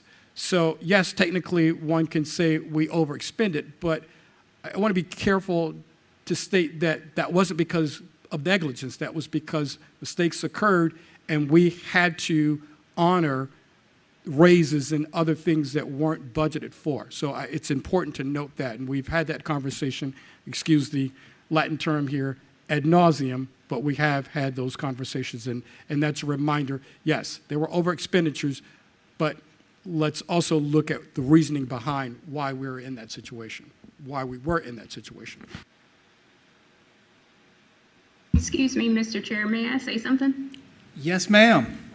I just wanted to, before you leave this topic, recognize two of your staff members that have been there through the turnover and the turmoil, that have been making sure that your bills are getting paid, making sure that your staff are getting paid, and they've been there, they've been doing the work, and that's Dana Carr, who's doing your payroll, and Sandra Carr, she's I don't know her title, but she's one of the people that make sure that your bills are getting paid. I know you've had some turnover, some new people on accounts payable, definitely new people in the finance department, but those two ladies have been there the whole time and they've been doing a good job. And, I just would like to recognize them and let you guys be aware of the fact that they've been there, they've been doing a good job, and just, that's it.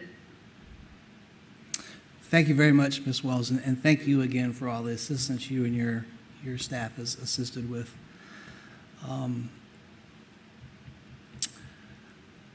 I would like you to give us some sort of an update no later than the next school board meeting.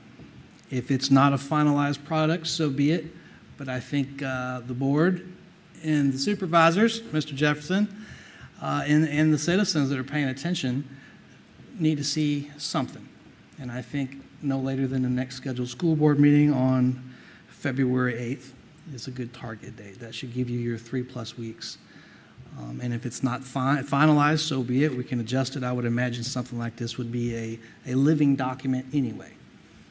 Duly noted, Mr. Chair, and looking out at staff here. So we have work to do to make certain that we get you that at a minimum by that time period, if not before. Absolutely, sir. Does the board agree? I don't think we need a motion as long as we can get a nod. Okay. And thanks for everybody for your time on this topic. And unless anybody objects, I'd like to take 5. Make it 10. Let's take a 10-minute recess. Thank you.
you guys finish. Reconvene. And Madam Clerk, we'll move right into request to speak. In accordance to policy BDDH-E, presentation of information on any subject will be concluded at the discretion of the board. No person will be recognized to speak more than once. Citizens scheduled on the agenda to speak will be permitted 4 minutes maximum time for their presentation. Delegations will be requested to limit their speakers to 2. Persons speaking are asked to be specific, state the issues for the board's consideration, and attach a copy of your prepared remarks. If you have prepared remarks, they should be given to the board clerk. Please do not approach the board members. Any matter relating to specific students will be heard by the school board only in a closed meeting. And first we have Chris Forney.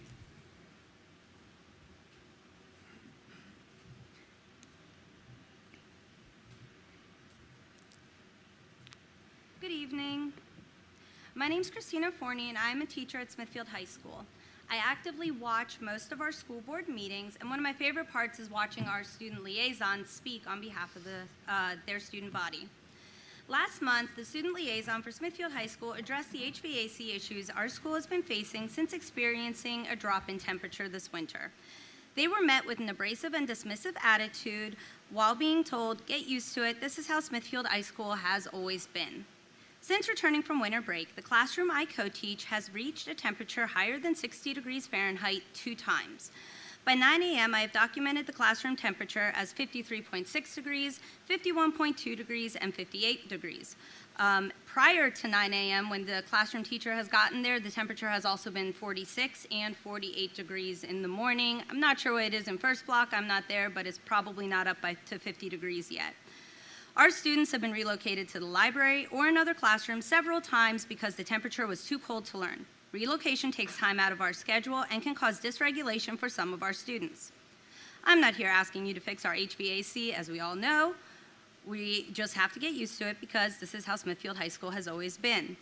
I stand in front of you today to remind you that our student liaisons are representatives of the student body of Smithfield and Windsor High School. They are learning wonderful leadership skills that they can apply when they enter college or the workforce. To dismiss them in such a way when they are doing their job is rude and disrespectful, especially since they presented a valid concern which affects them and their peers. As a teacher, when I present a new skill, I model it for the student. While I understand the board member in question is not sitting at your table anymore, I'm requesting you do the same for the students you represent. Thank you.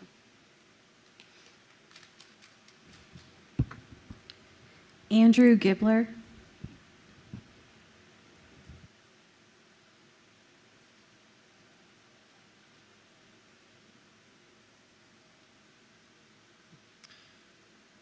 Good evening, everyone. My name is Andrew Gibler. I reside at 108 Willowwood Avenue here in Smithfield.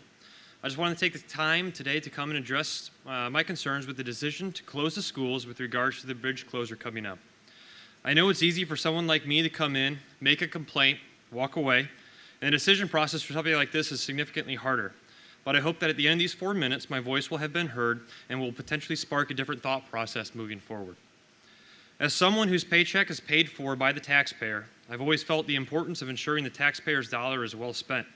After all, my job is a service to the taxpayer, and I'm grateful for the opportunity to be the position that I am in. I'm concerned that the view I have isn't shared amongst everybody in the same type of position as me. The school districts and its teachers are paid for by those same tax dollars.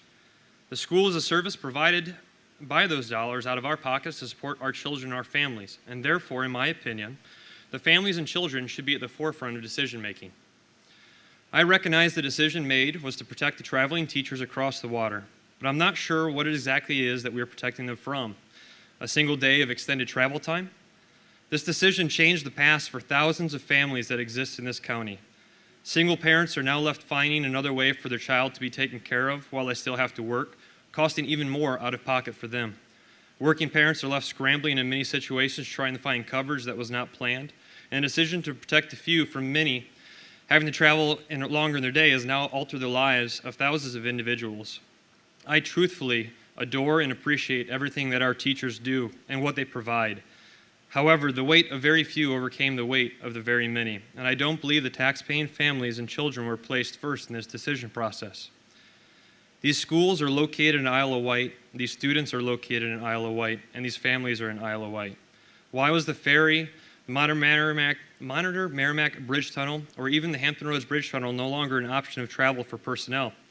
Were there other mitigation strategies that were not explored into greater detail? And after this last presentation, this next question is rhetorical, but could we have looked at our budget to afford a single night of stay in the local hotels for teachers who do not want to deal with the traffic and would even help support our local economy?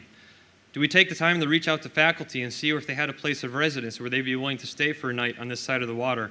Could we have taken the approach of our medical facilities, such as my wife has to do, or the defense organizations that I'm a part of, and offer up sleeping arrangements internally for these abnormal situations when they arrive? Truthfully and blatantly, I feel like the easiest answer is probably for the faculty to leave their homes earlier. But if that was not an option, maybe the next one was for us to accept the fact that the teachers are just going to come in late and plan an activity in the gymnasium for the first hour of school as a safety net. The bridge closing doesn't stop the thousands of people who will still have to find their way across, and now they're all having to work and find childcare in a short notice time frame. There are too many people who are still expected to be at work despite the bridge closing to reason this decision made by the board. It seems to be too common in today's world to take the easy route when a complication arrives, but the people who serve our community and are paid for by our tax dollars need to ensure the easy route isn't the immediate course of action. All in all, I'm not only speaking for myself when I say that I am disappointed in this decision. I expect our public representatives to be held to a higher level in all regards. With all that being said, thank you very much for hearing me out. I appreciate your time.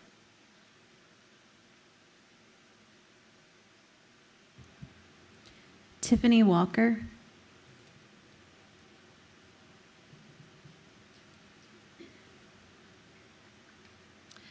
Good evening. My name is Tiffany Walker, and I'm in District 2.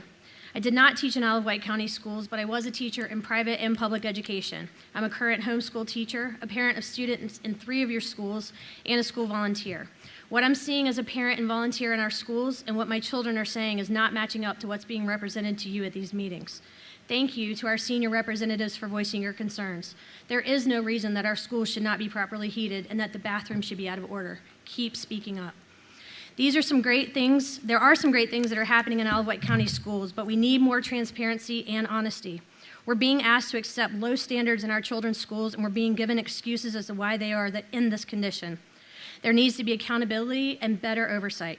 The majority of the teachers, staff, and administration at my children's schools have been great. They work hard, and they're doing everything they can with what they have. Our own principals have no say in 4 major departments that operate within their school walls. The district has hired third-party companies to oversee substitutes, cafeterias, custodial and maintenance teams, and nursing is overseen by our county nurse supervisor. We have a few faithful subs, but the rest sit in our classrooms on their devices while our students do whatever they want, and that's if ESS sends us some. Most days, our teachers have to cover classes or students are split up into different classrooms per district guidelines. The food being served is low quality, and that's even if they have enough for all 4 lunch breaks. At Carrollton Elementary, we have 1 IA to cover 3 second-grade classrooms, if she is not pulled to cover all the other classes. The school and the grounds are not being maintained. The playground lawns are uneven, and if it rains just a little, they're filled with mud. The blacktop surfaces are broken. We do not have enough custodians, and the school is not being cleaned. There is 1 vacuum, and the brooms are mangled. The bathrooms need work. The air system needs to be fixed, and there's mold in the vents that our children and teachers sit under daily. Our gifted teachers are not given the time they need to teach. Our Smithfield Middle School 8th grade students get gifted instruction 2 times a month for 30 minutes. That equates to 40 minutes of actual instruction time. It's not enough. They will go on 0 field trips this year because there's no money in the budget. Our gifted elementary students are having to do the same remediation-style math and reading apps as their peers for 30 minutes a day, even though their test scores show that they are beyond that grade level work. Those are the same apps that they're required in every elementary class. I would much rather my child get those 30 minutes from their teachers who knew what they need instead of a computer. Smithfield High School has no textbooks that I'm aware of, and we use that line item in our budget to make up the deficit. There's 1 copier in the entire school. The multi-stall bathrooms are deplorable. We need more security. There are over 100 instruments that need to be repaired in our district. for our band program. We do not have enough people to cover the testing labs or properly working programs in those labs. We should not spend any money on the upfit for the old Hardy 1 minute. Central office until our students have their basic daily needs met in our current schools. We lost a lot of money for our students. So why can't we retain and attract teachers? I think it's because the salaries are not good enough. Our teachers have to work in unfit conditions. At any time, the district will take a teacher from their position and put them wherever they see fit. In some cases, if the district would just ask, another teacher may have wanted that position, and you wouldn't end up breaking trust, disrupting children's learning environment, and losing a dedicated teacher. We're burning them out by having them do a lot of extra unpaid work. We need a teacher liaison sitting up there. They need to speak freely without feeling like they will lose their jobs. They're being told what to do by people who do not have to implement it day after day.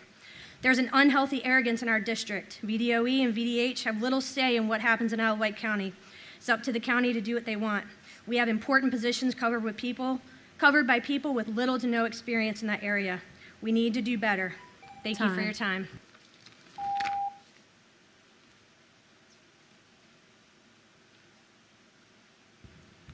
Greg Brown.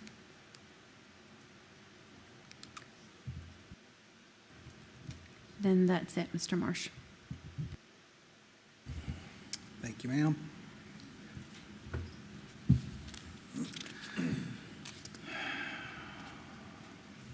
All right, student liaisons.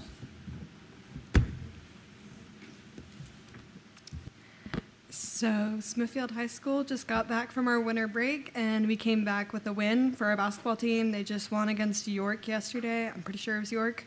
And then for the upcoming months, we have open auditions for Little Shop of Horrors. So that show will be at some point in the spring for anyone that wants to come. Then the seniors are doing a really cool new thing where we're sponsoring a Cupid sneaker ball. So it's another school dance. So we don't just have homecoming and prom. So that's something new, which is really cool. And then yesterday, I got to attend the Student Advisory Board meeting, which it was very productive, and I had a great time, and it was good to talk to other people about some issues they see, so I'm getting more input for where I'm at. One of the things that got brought up a lot was the bathrooms. There's sinks being ripped off the wall, there's not soap in the dispensers, it's just things like that shouldn't be happening, but they still happen anyway, and they aren't being fixed. So, but that's it. Thank you. Connor? So Saturday, our theater class is having a play, All Shook Up. This week, I went back, and I saw some soap in the bathrooms, so I'm very appreciative that I feel like I'm being heard about that. I also attended the Student Advisory Board yesterday. We had great discussions about the budget and what the students would like to see in schools. A lot of discussion on the bathrooms. The field trips, I know I have a class that we tried to take a field trip, and I'm not sure why, but it felt like we had to jump through too many hoops. I don't know if it's bus issue, budget issues, or what, but we had to jump through too many hoops, and I think we're going to try something next semester, but this semester I think it kind of flunked, but that's it.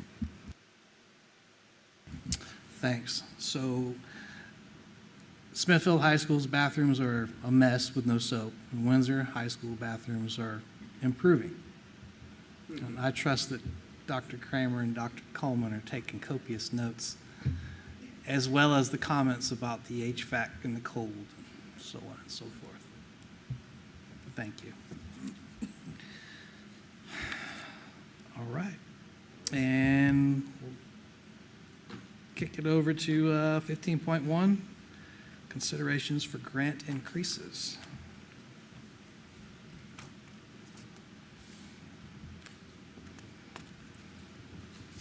Were you going to, I'm not sure who's actually representing that one.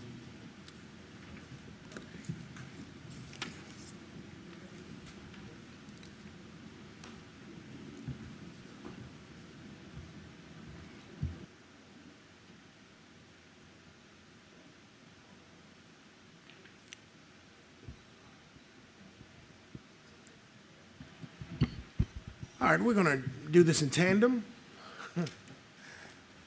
So we're confirming just how important Ms. Harris is right now. Mr. Chairman, Board We'll of work through it. Supervisors, Mr. Chairman, school board members. First, we're going to talk about the consideration of grant increases. Sorry. Good evening. So before you, you will see several of our grants. From time to time, we will get additional increases for those grants after the initial amount has been awarded to us, and that is what has happened here. So you will see the initial amounts, you'll receive the additions, and the revised amounts. And I believe in one case, we even had a slight decrease in the amount. These come from state and federal level once they decide what the final amount of the grant is. And so we're asking you to approve those additions. Yeah, that's it. Comments? Any questions? Mr. Pollock, you got anything? So these decreases or increases, the money hasn't been provided to us yet. It's just a notice that it's been increased? Correct. And then we will have to amend the grant to indicate what the additional funds will be spent on. With these grants, any of these grants, we have to write a plan for how the money will be spent. We cannot deviate from that plan unless we request that we are allowed to deviate from that plan in a new way. So grants are very specific, and we have to spend them exactly the way it is written. Thank you, Mrs. Getz. So basically, these are grants that the board approved earlier. In July, yes, sir. July. Or I think you approved it in June, we submitted in July. It's a series of different grants. And Yes, now that sir. we've actually got the award number, it's changed. Correct. And we're adjusting as Yes, sir. appropriate. Okay. No surprises, no head hurters with any of this? No, not at all. Of course, we always like to get more grant money. 100%, except for the one that went down. So. Yes. Okay, pending any other comments or questions, we have to get a motion on the table, and we'll press forward.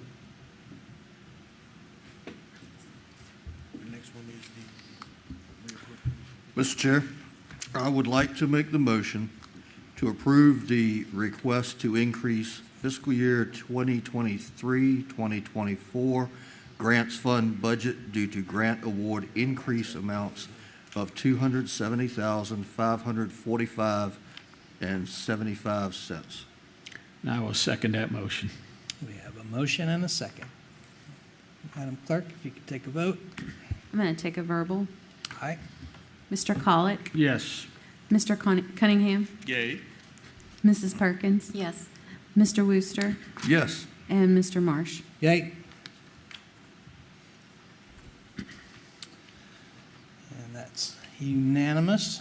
And then we'll kick down to 15.2. It's our next consideration for a reappropriation. Yes, sir. So for this, the grants that I was just speaking of, we have 2 years to spend the grants. So we might be awarded them in 2023, but we have 2 years to actually fully expend those grants.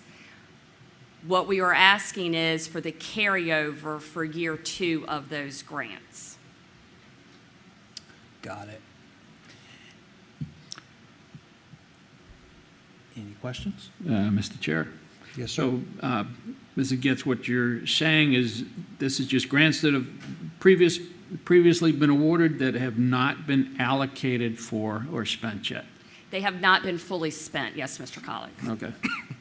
No surplus, no recovered grants or anything like that?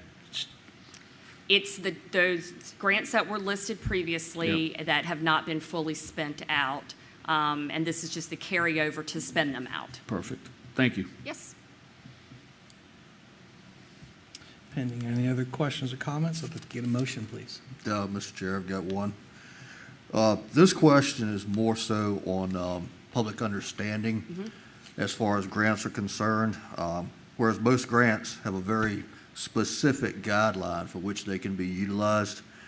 For clarity and public understanding, can you explain if it is possible for any portion of the carryover funds can be redirected to reducing the deficit, and if not, please explain why? Yeah, that's a good question. No, it cannot be used, and I'm going to give you an example. We have a Title I grant. That grant has to be used on our Title I schools. It has to be used to add additional services to those Title I schools. That's all it can be used for. It cannot be used for anything else. And as I said, we have to write the grant to address what those additional things are. So for example, we do put a good bit of money into additional personnel. And so if you have a child at Windsor Elementary, Hardy, Carsville, we have intervention teachers. We pay for those intervention teachers through our title grants. So no, we cannot use it to take care of the deficit. Thank you. Anything else? All right, Mr. Vice Chair, if I could get a motion.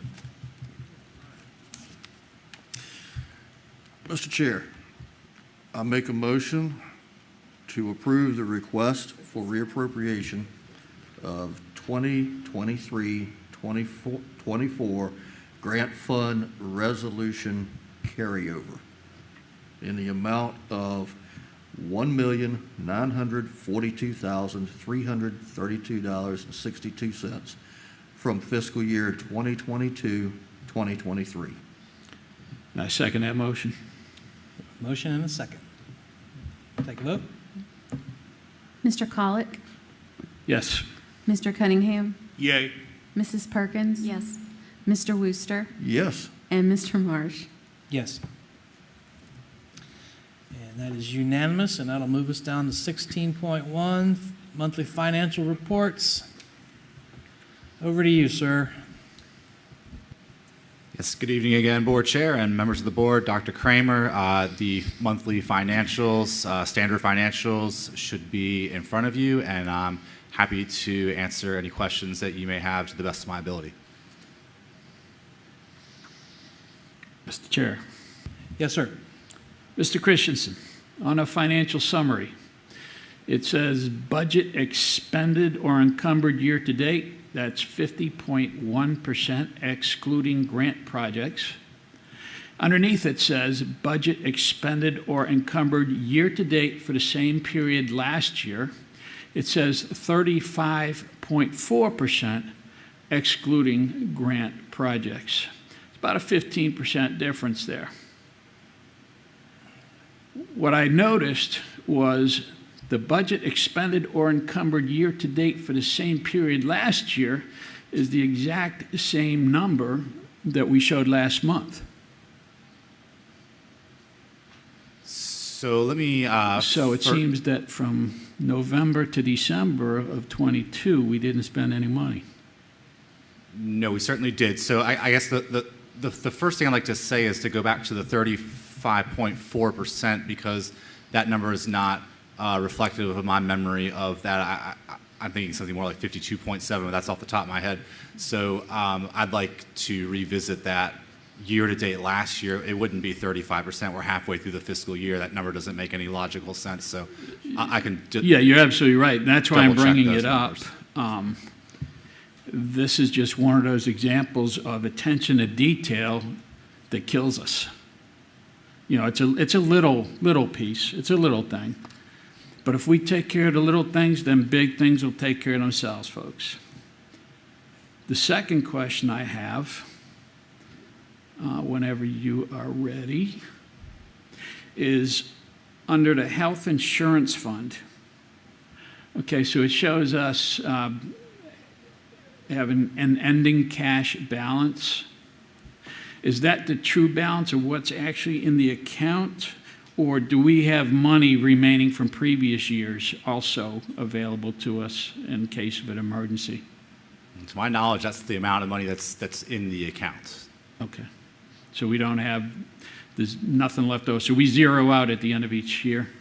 I don't know that we zero out at the end of each year. I'd like to take that question back to Mrs. Harris, if you If you would. And if we don't zero out, if we don't use it all, what happens to it? My understanding is it rolls over, but again, I'm here filling in for Yeah. Mrs. Harris, and I prefer to take that question Yeah, back to her. that's a question I've got. I'm very interested in the health insurance fund.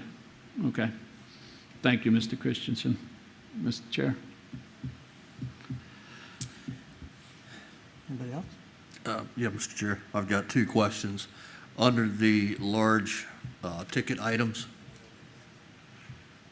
there's two separate companies we're dealing with, but there are two entries for MB Construction Company, entries totaling $146,340.87.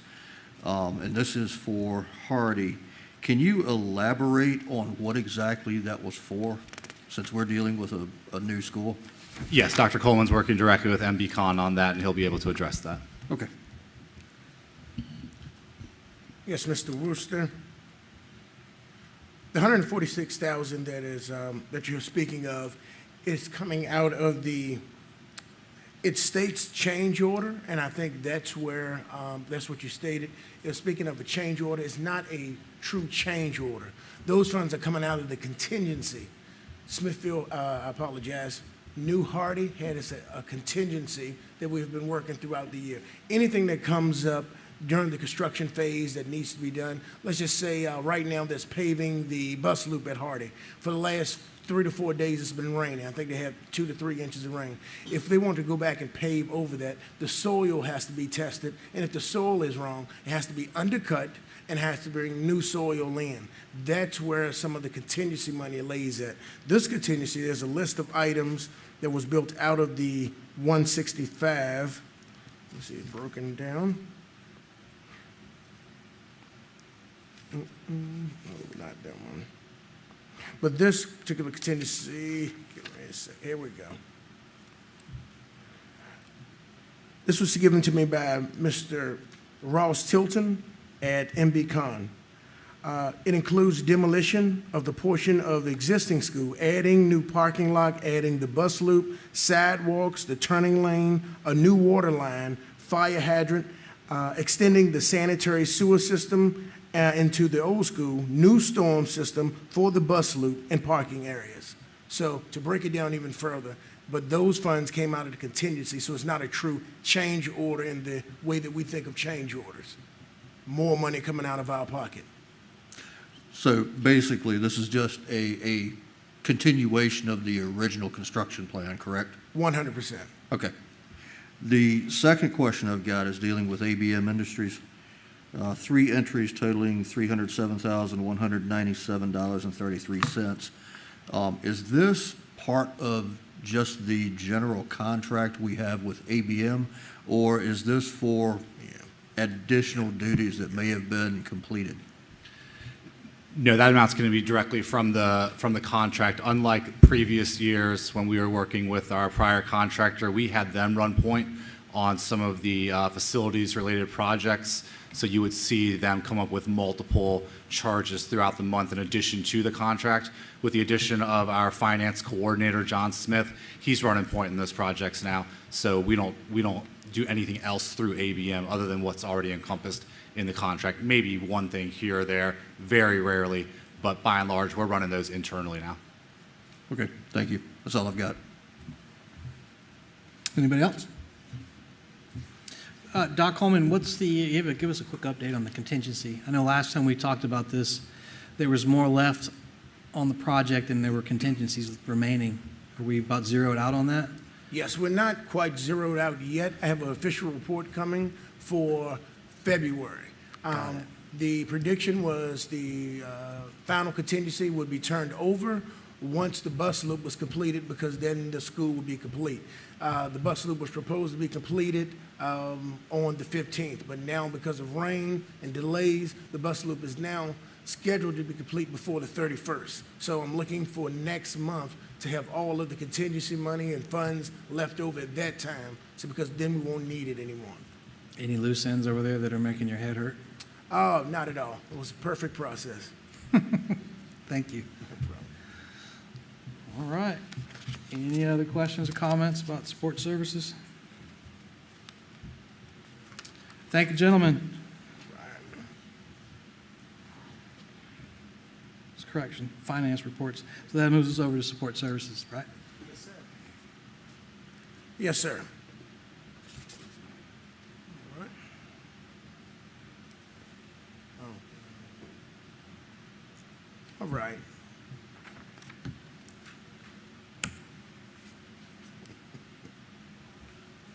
All right, moving forward to the support service update.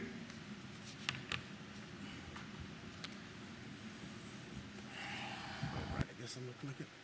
First thing that we want to talk about is the awning at Carsville.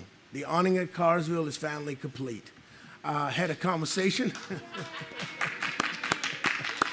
I had a conversation with Miss Outland as soon as it was completed, and I told Miss Outland I was going to be presenting this today, and she said I have to be here. So I would like Miss Outland, if she can come up here with her. And while she's coming up, let me just give you a brief rundown. On April 5th, 2021, a delivery truck swiped the awning of Carsville. Fire, ambulance, and police personnel responded. Situation was assessed. They called IWCS County officials to observe the situation. Since then, 3 different drawings had to be rendered. 4 different subcontractors were changed out. Ensure that VACOR was taking the entire process, and that took time. Permits, and more permits. And finally, January 11, 2024, Ms. Outland finally has her awning at Carsville, and as you can see from the pictures, it looks great. Do you have anything to say, Ms. Outland? Yes. Yes. Oh, you just cut it off. Good job. Chair, board members, Dr. Kramer. I'm very excited, and so is the community in Carsville. It was a nice surprise. I stopped giving a date of when it would be completed, and they came back to a nice awning there. Dr. Coleman, I do want to point out a couple other things in the picture, because when you drive up to a school, you do look at aesthetics. And I can say that Dr. Coleman, John Smith, the crew with Wight County, as well as ABM, is truly looking out for us on the southern end. I don't know if you noticed the rocks that are around the sign, but they're in the middle area of our school around our trees, and when the green grass comes out, it's going to be beautiful. You can't see it in this picture, but our parking lot has also been restriped where the cars, visitors are in and out. And truly, Carsville is looking amazing out on the southern end of the county. So I want to say thank you to Dr. Coleman, you all, the board. I wasn't there when the awning went down, but I heard a lot about it when I came on board last year, and it's nice to see that it's up and going now. So thank you very much. Our students truly appreciate it, as well as our community. Thank you, ma'am. Dr. Coleman, I'd be remiss to remind you that you left out about 24 emails, about as many phone calls. But I also want to thank Mrs. Ely for really doing a great job, keeping me posted, on what was going on there too. She has really been a force to be reckoned with in Carsville to get this thing fixed. So Yes, sir. She definitely needs to be recognized for her help. Absolutely. Thank you. And I did forget to mention, it was about 20 emails from Mr. Collick. So. All right, next, we talked a little bit about the bus loop at New Hardy. These are the pictures of the bus loop going in. One picture is from the north, one picture is from the south, so you can get a perspective on the bus loop going in. What you see there is the underlayment down and the first set of gravel that's there. Now, we're actually waiting for the bus loop to dry out. It would take 3 or 4 days of dry weather in order for the bus loop to be fully dried out. And I believe that we all know tomorrow we're scheduled to get maybe 1.5 to 2 inches of rain once again. So once again, we're fighting weather. We're trying to make sure it's dried out so we can put the pavement in and the bus loop completed. When the bus loop is completed, that's when NBCON can complete the playground. The playground cannot be completed until the bus loop is fully in. So one thing is waiting on the other at this time.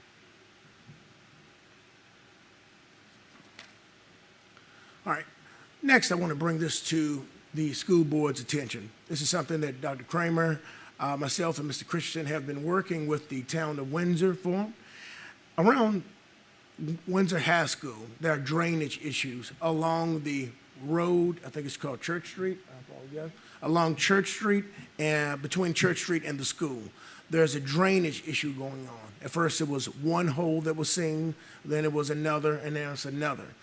We've been in contact with Mr. Saunders, the town manager, and at the same time we're working together. We're trying to go through VACOR to see if this is going to be paid for through VACOR, and if it doesn't get paid for through VACOR, once again we'll come back here and let you know the next steps. But this is going to be a situation that is not one hole, there's several, and the situation is getting worse at this time.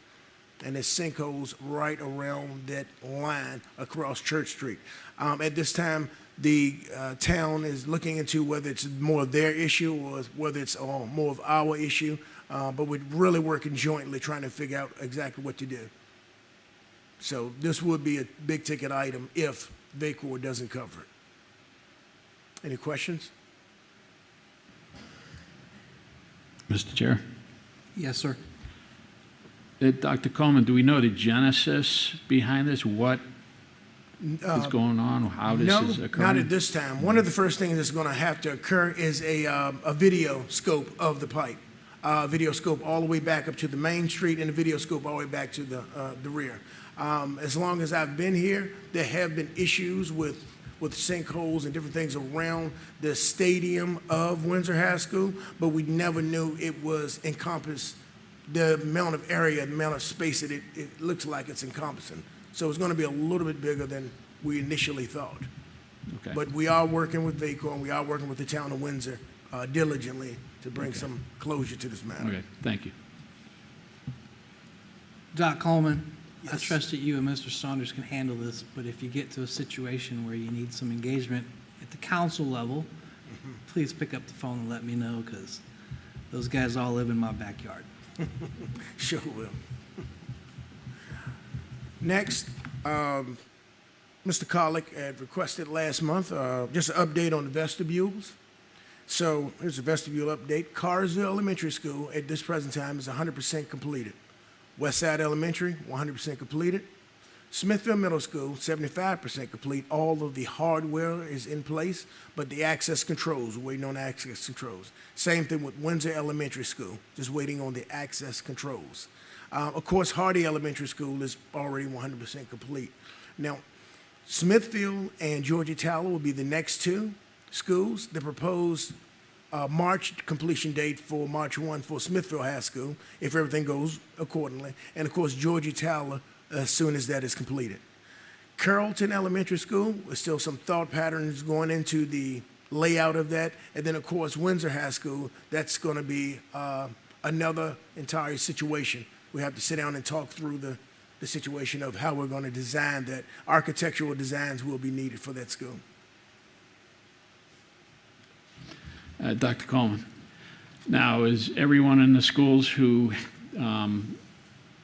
has a job or responsibility for allowing people into the schools, have they been trained in how vestibules are be worked? Oh, perfect. I'm going to call Mr. Brinkley forward so he can go through a little bit more of the details of the vestibule usage, allowance to access, different things of that nature. Turn it on real quick. So most of what we're using in the existing vestibules is the same technology that we've had previously with the AI phones. It's the same process as buzzing someone through the front door as it is now to buzzing them into the office, and then also buzzing them in and giving them access to the rest of the school. We have not conducted any formal training with the office staff as far as that. But we have made ourselves available for any questions, anything like that. And like I said, most of the technology is the same as what we've had in place previously. Okay, and do we have any policies, procedures now that we have the vestibules in place that are being implemented, Still the I guess same it's regulations? Still the same policies and procedures as far as visitor access and allowing visitors to access the schools, the same policies that we've had prior to. Okay. and all the schools know that we're not going to see any vestibule doors open into the school, correct? That's a fact. Okay, thank you. All right. And I just wanted to point out two of the principals that had the completed vestibules, and I just asked them what their thoughts were on that. And Ms. Denson said the vestibule at Hardy Elementary School has been a wonderful change for students, staff, and parents. Our parents feel safe knowing that we have an extra barrier of protection from visitors upon entering the building. And of course, Ms. Outlaw, who we've seen recently, visibility, vigilance, and a new vestibule. Just one more layer of safety and protection for our amazing Bulldogs and CES community. So as you can see, the principals are well engaged, and the principals that really support the vestibules. Mr. Chair. I've got one question since this falls within the safety and security portion. Mr. Brinkley, what is the current status of the threat assessments for all of Wight County Schools? Are they in progress? Have they been completed? I don't know about any of the other board members, but I have not received an update. They are. So the one for Carswell that we had spoken about, that is completed. I had reached out prior to, right around the time of the board chair change, the change in the board chair as to how that is to be distributed. We have completed the one for Carsville and are looking to schedule out all of the rest of them for the remaining schools. Okay. Do you have a time frame that you're looking at? We'll have those completed by the end of the school year for all schools. Okay. Thank you. Another request from last month was the solar investment, was to find out exactly what's going on with the solar. So reached out to the solar company and made ensure that we have access to start pulling this data. What I just put up here is the first screenshot that was sent. As you can see, I wanted to point out right at the bottom, right at the bottom left, you have the schools that actually have the solar panels. Because remember that all schools do not have the solar panels. Westside and Hardy do not have solar panels. All the other schools do. With that stated, all of the schools came online at different times, so we couldn't get an official 100% reading. Next month, I can start getting a true reading every single month off of the schools. Georgia Towler, 11 months in service. Carsville, 11. Windsor Elementary, 8, 6, 8, 5, 3, and it goes down below that. I will start trying to bring this to the board every single month to give you a status until you get a good understanding and decide not to have that anymore. But this is just the first screenshot of solar, so we can make sure that we start bringing those calls forward. Dr. Coleman, what does that number mean on the far right and the bottom? It says, use the first line, Georgie Tyler's 39% solar percentage of school use. What does that 39% mean? That's, all right, so the way that the solar panels work for commercial is all of the energy that is consumed during the day is, all of the energy that's consumed throughout the day is actually used during a specific set time during the night or during the off times. Georgia Towler, their school use was 39% based on, okay, I'm getting a little bit too deep. Georgia Towler, solar percentage of school use 39% based on the amount that the solar panels created. So 39% of their total power consumption came from solar? No. Okay. I probably should have got it. No problem. I should have got an expert to come up here. All right. The 39% is what 39% of. I am stumped right now. Let me get back to you. If you don't know, that's fine. Yes. We'll Let me get back to you on that. If you don't mind, Mr. Chair, I'll get back to you, get more clarification. I thought we were just going to focus on the cost and cost savings, but I will definitely get into it. Well, if there's more to it, it revolves around cost. I mean, that's just as valuable. And I apologize for not knowing that, but I will definitely get back to you with those detailed answers.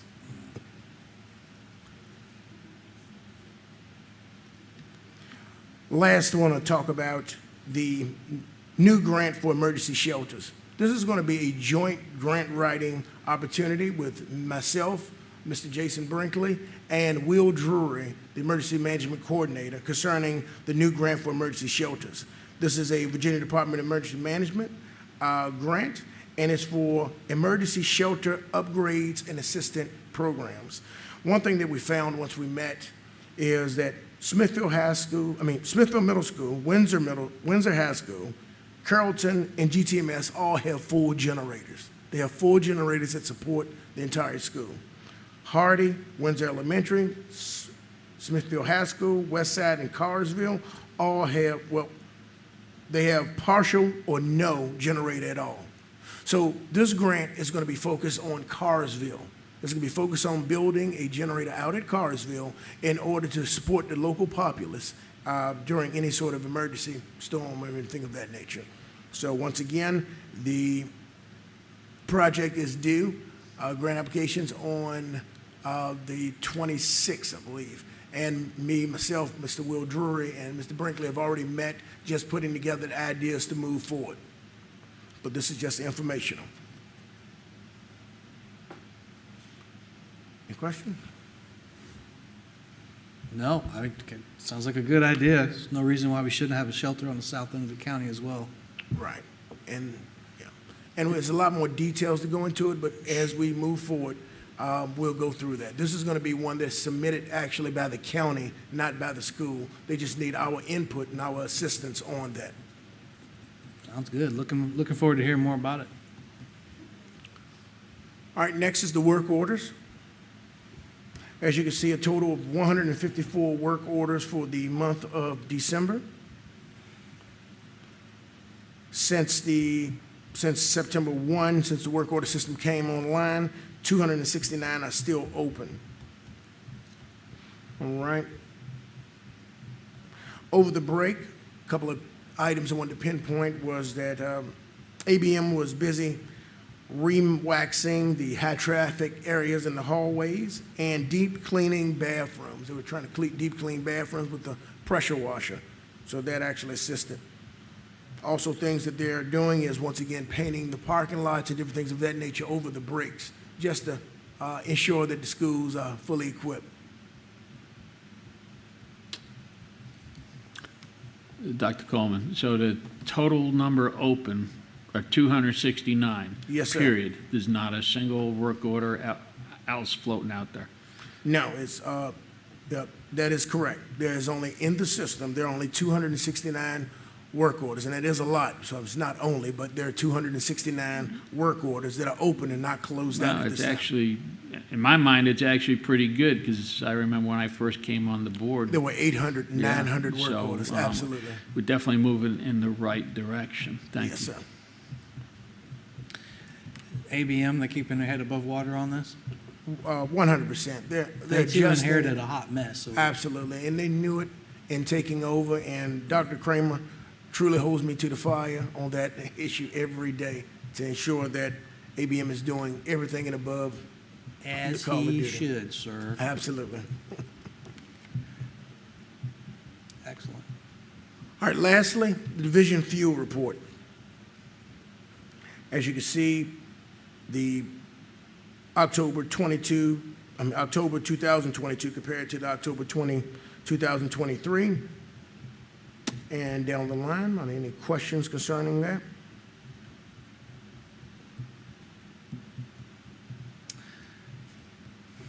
No. It is interesting seeing the year-over-year comparison. Yes, and I think that's exactly what the board requested.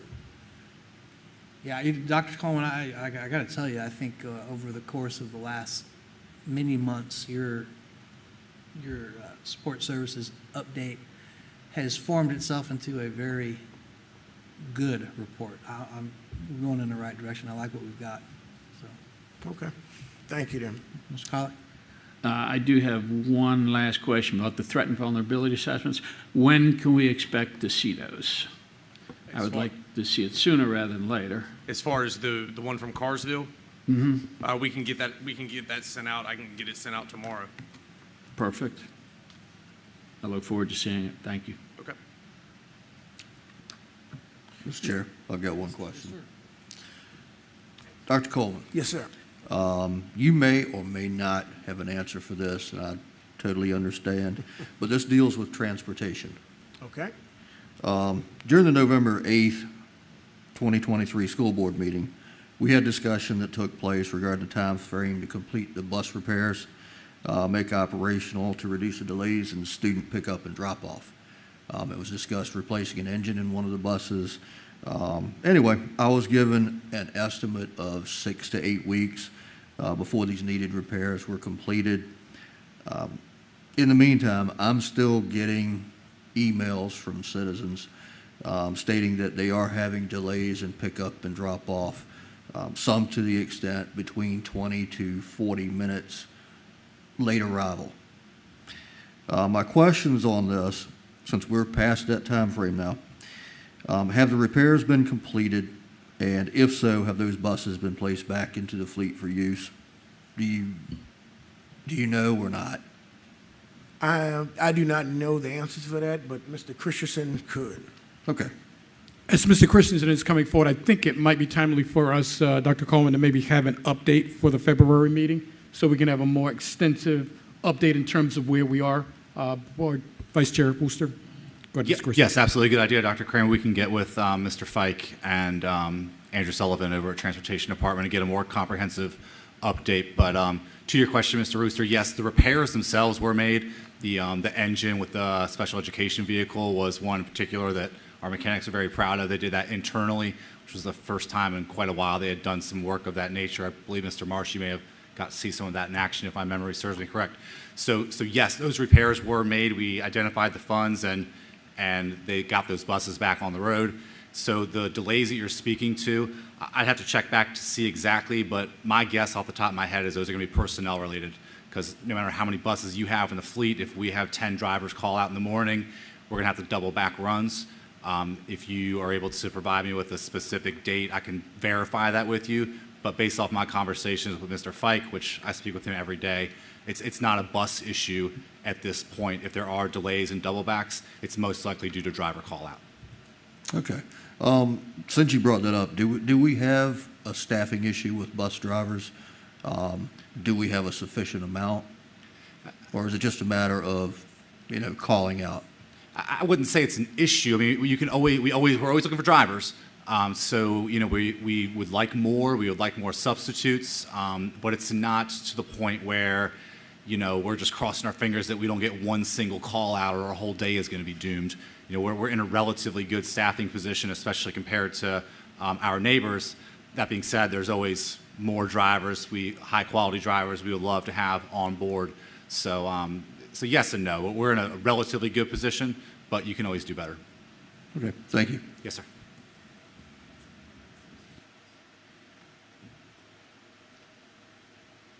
Are you done with your slide, sir?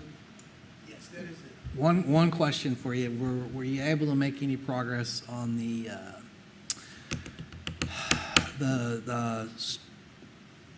crossings, the student crosswalks on Church Street in front of Windsor High? The signs and the crosswalks and whatnot. So I have reached out to VDOT as well as the town of Windsor on that as well to see what kind of cost sharing we can do there and what exactly is going to be required for us from VDOT. I've had one meeting, waiting for a follow-up meeting to get the ball rolling on that and find out exactly what all of the requirements are for having that put in.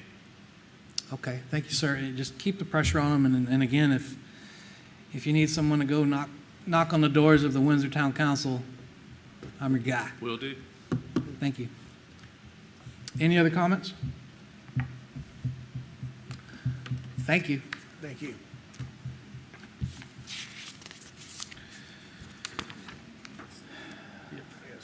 All right, SSOs and deans. I think we've all been waiting for this for some time, Ms. Kale.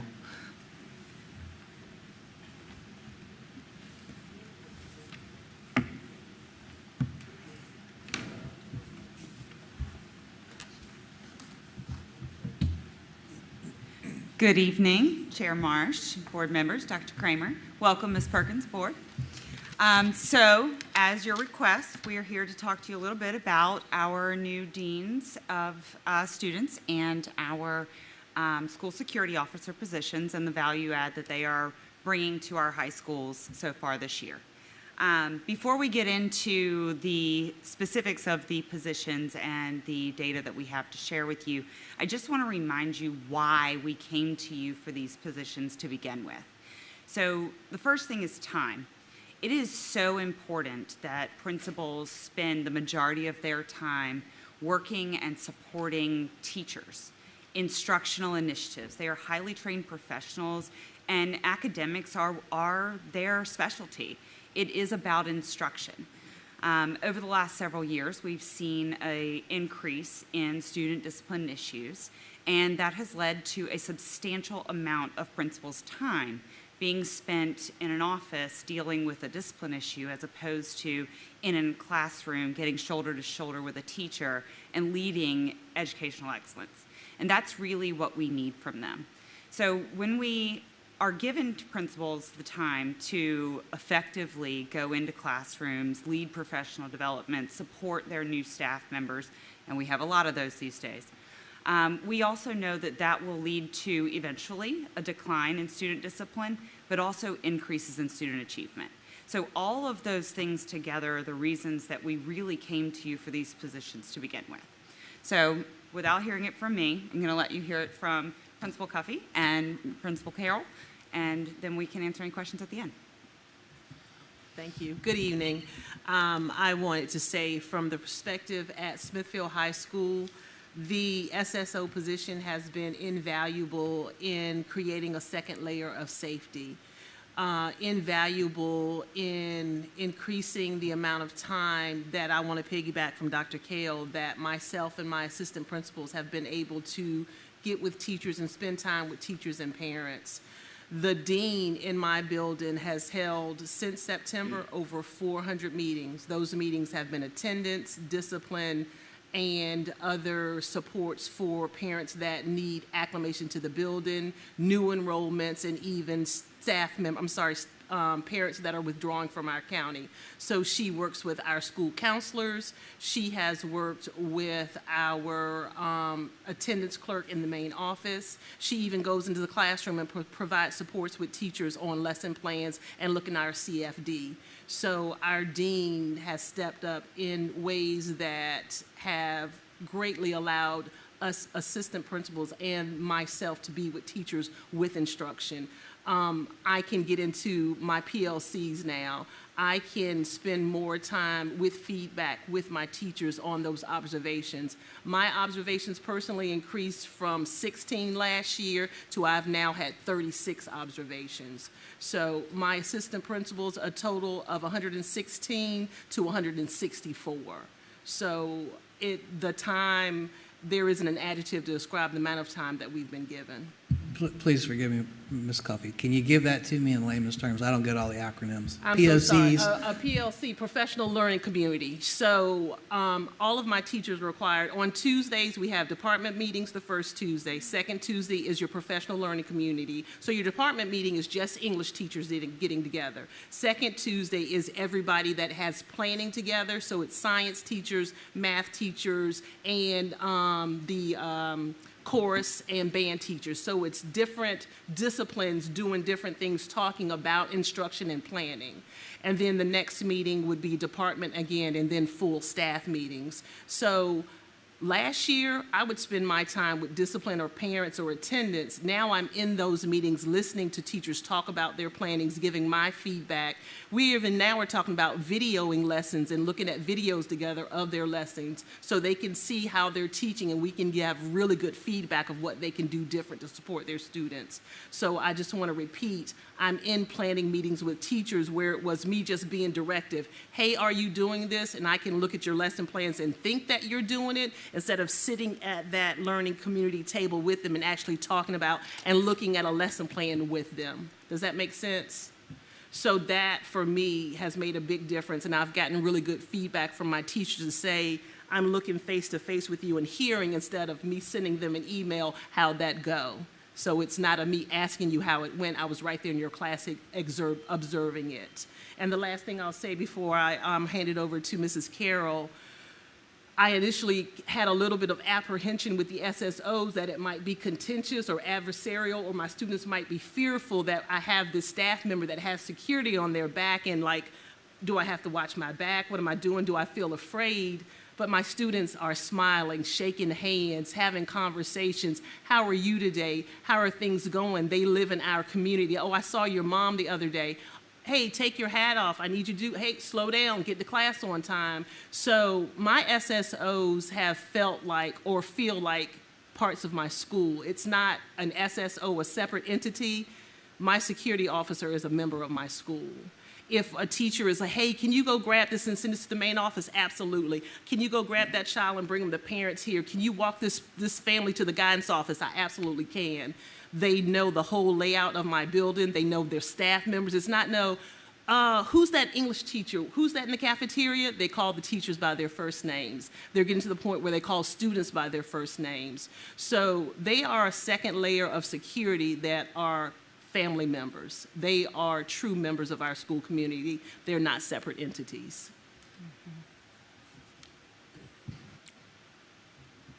Did I turn on or off? I'm sorry. I agree with Ms. Cuffey. The school security officers have become trusted members of our teams.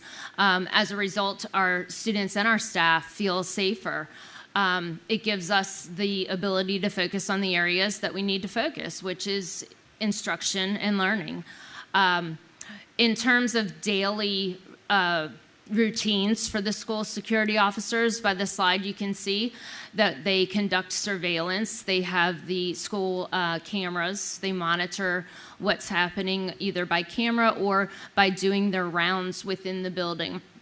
And they report safety-related work orders. My SSO has already reported 24 different instances that we had to enter work orders for that were safety related, whether it was doors or things of that nature. They also serve on various committees. They serve on our school crisis team, the threat assessment team as needed, their safety teams, and our clinic team. Especially in the case of Windsor High School, our SSO is a former fire, he worked with the fire department, and has been invaluable in coming to some emergency situations that we've had where we've had to call for 911 for medical emergencies for some students. And they attend and actively participate in training and professional development. And to kind of touch on the training and development of the SSOs, just to make you all aware, they do obtain a certification through the Virginia Department of Criminal Justice Services, which is good for 2 years.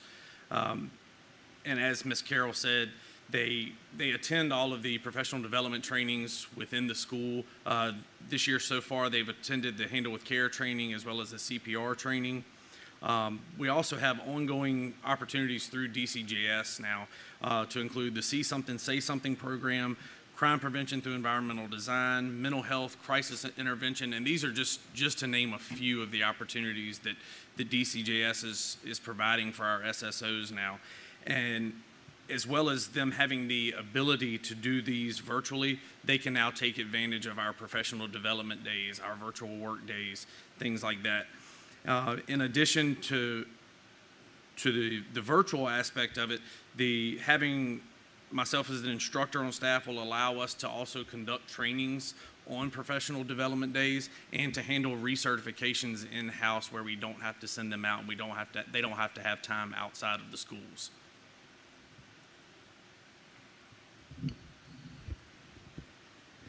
So for our Dean of Students, we have a list of some of the general duties here.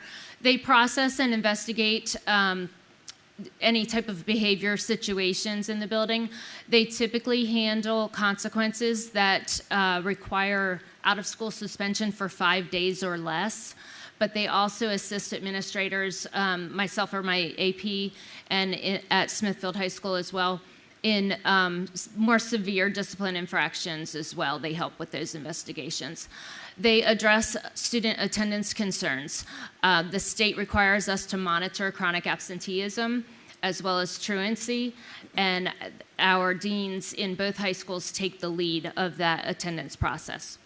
They also collaborate with school administration in order to help put preventative measures in place to, because of the rapport that they have built with students, they tend to get notified by students about something that might be about to occur, and therefore they can put some preventative measures in place, which has been really helpful. They also serve on various committees, such as the attendance team. As I mentioned, the SKIP program is a Western Tidewater program, which addresses student behaviors and mental health. And so the dean serves as a liaison or a bridge to the gap between the community resources and the families. They serve on the FGI committee, which stands for Federal Graduation Indicator. When a student enters high school, they need to, we are monitored for that student to graduate within the 4 years. And so there's a lot of logistics involved in monitoring the requirements towards graduation. So they serve on that committee, as well as the threat assessment team as needed, as I said before as well. And one thing I'd like to share as far as the federal graduation requirements, our dean started to take an active role to look at our D's and F's. As you realize, our semester is about to end, and our freshman class has been found to have several D's and F's. And she came to me last week with the idea, I would like to present a PowerPoint to all of our freshmen. I'd like to go into English and or health and PE classes, because they're going to be in either one of those this semester, and do a presentation of what it takes to be a sophomore. She said, I would like to target this freshman cohort and move with them and grow with them, so we're not looking at them as juniors, what do you need, what do you miss? Let's start now with this freshman group, keep them on task so we're not being reactive, we're being proactive.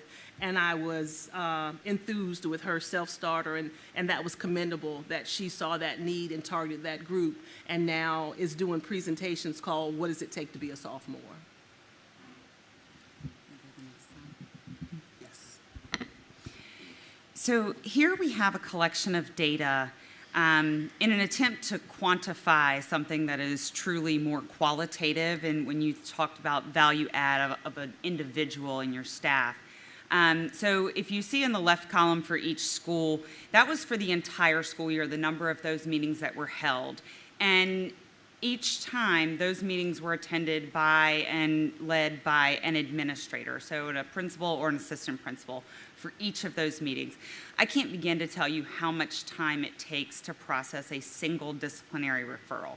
A level 1, level 2, level 3, it may take 15, 20 minutes per referral, and that doesn't include the parent conversation that you're going to have at the end of the day when you get around to calling them. That's just the paperwork portion, talking to the student, getting to the consequence and the root of what happened. If you get to a more severe infraction, those level 4, level 5 type of infractions, it could really derail an entire day for an administrator. You could walk in, something happens first block, and your whole day will be spent tracking down witnesses and gathering statements and interviewing students and getting counselors and contacting parents. It can really take a lot of time. So when you look at these number of instances, if you gave an average of 25 to 30 minutes for each one of those, we are talking about hundreds of hours that our administrators were spending collectively working on these types of things as opposed to leading instruction. In fact, last year, Ms. Getz and I did a survey of our principals to kind of gauge where they were spending their time. And they reported spending twice as much time on these things as they were spending in instruction. And that was an average across the entire division. So in 9 different schools, 9 different principals, 13 different assistant principals collectively reported spending double that amount of time that they were spending in instruction. And they still come away with fairly impressive student achievement. So imagine what we could do if they were really able to truly focus on those academic instructional pieces that we hire them to look at. So you see the left column, like I said, that was for the entire school year. The column on the right would be your year to date. So if you look at, say, the discipline incidents, they're fairly on track for what we are accustomed to seeing. at about this time of the year. You know, you go through a little honeymoon period in the beginning, spikes up a little bit, then it'll cool down after Christmas break. Spring will come, it will spring. And unfortunately, kids will always try to toe the line. They're pushing boundaries. They're learning about themselves as adults. So we won't eliminate that. But looking at how many of those are addressed by a dean versus how many are addressed by a principal or an assistant principal, that's really where our value add is. And then the proof is in the number of observations. When I look at the number of observations completed last year at Windsor High School at 94 for the whole year, that's pretty good. But for year to date, they've already completed 82% of what they did last year in the first 5 months of school. When I look at Smithfield, the same thing. I see 116 that were conducted last year.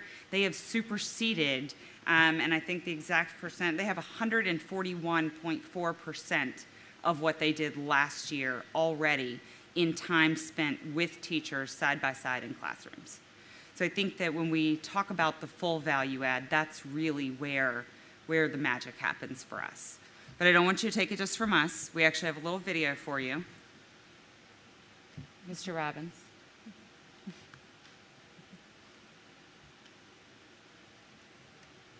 The benefit of having both the Dean of Students and the SSOs in the school this year is the more structured, more secure learning environment.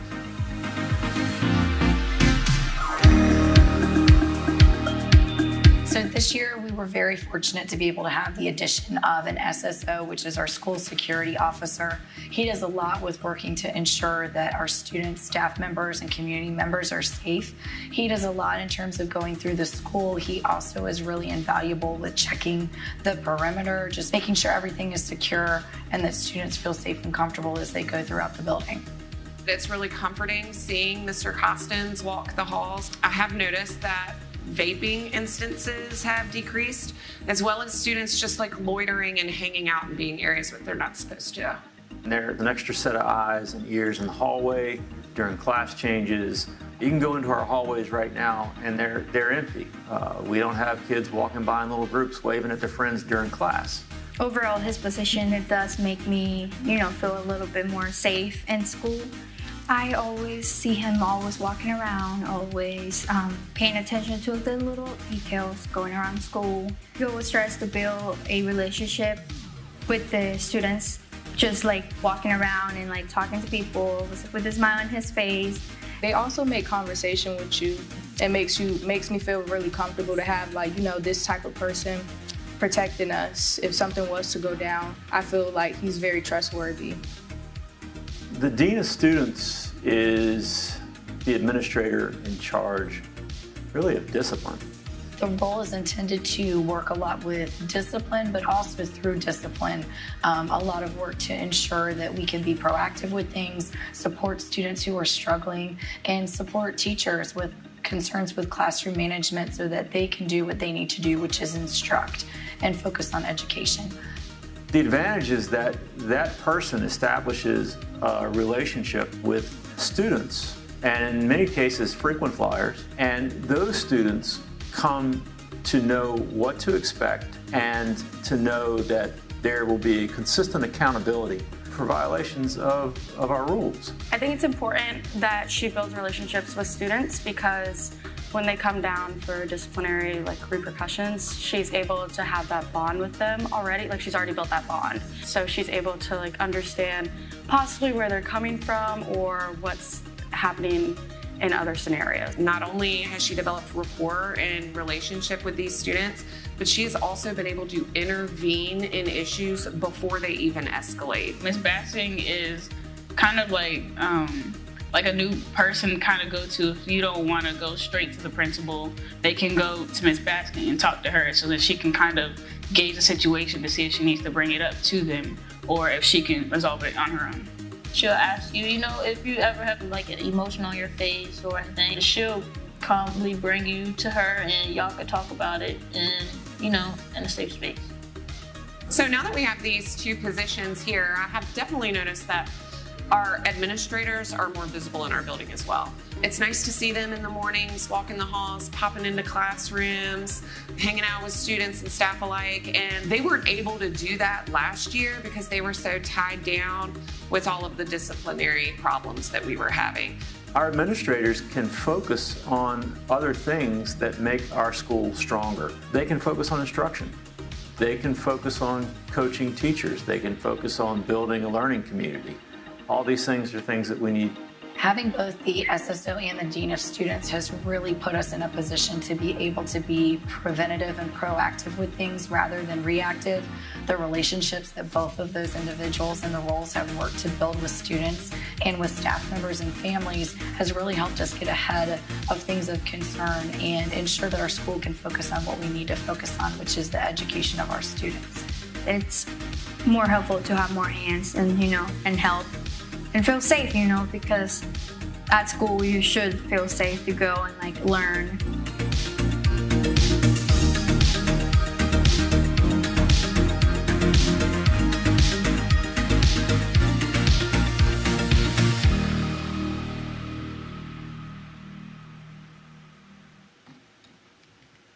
And I promise we didn't coach them into saying any of that. Sure. As you know, we give the school safety and climate survey through DCJS. It alternates years. This year it is at the high school. So we are giving that survey in the next couple of weeks at both high schools. We look forward to being able to look at that data as a real true quantitative measure of how safe our students feel and our staff feel at school with the addition of these positions. Dr. Kales, in addition to your the survey you're talking about, are we looking at comparing? This is the SBAR, right? The discipline reports at the end of the year that gets reported to VDOE. That's a separate report. Correct? It's a separate report. So it's the school climate and safety survey. Last year we gave it in middle school. This year it's in high school. So I dug into that one from the last 2 years, and it was pretty eye-opening, really, especially the number of kids that had contemplated suicide. It was very eye-opening. So there's that, but in my mind, are you planning on comparing the SBARs as well? So overall discipline issues, I'll back up. In my mind, there's two big areas of focus here. There's the time given back to you folks to do what you're really supposed to be doing, but there's also the reduction of discipline. So I think we've done a good job of capturing the time given back. If I can interject. Yes, ma'am. Oh, I'm sorry. Anytime you introduce almost anything new into an environment, it's going to spike. So I have two individuals that are very active and proactive. So I'm going to get more discipline in vapes. And I'm making this number up because I don't have the exact in front of me. So if I had 50 students that were suspended for X number of vapes last year, that's probably going to triple this year because of that presence. So I am surmising that the discipline is going to be better next school year as compared to this one. Does that make sense? That absolutely seems so fair. Right now it's going to be a spike. Our SBAR might be high, but that's just because we have more vigilance and more things are being captured. And last year was almost like whack-a-mole. If I'm in the girls' bathroom, they know they have 2 other bathrooms to go to. So now I have other people that can be at those bathrooms and we're capturing more things. And they'll realize our pattern of being places is going to start reducing certain behaviors.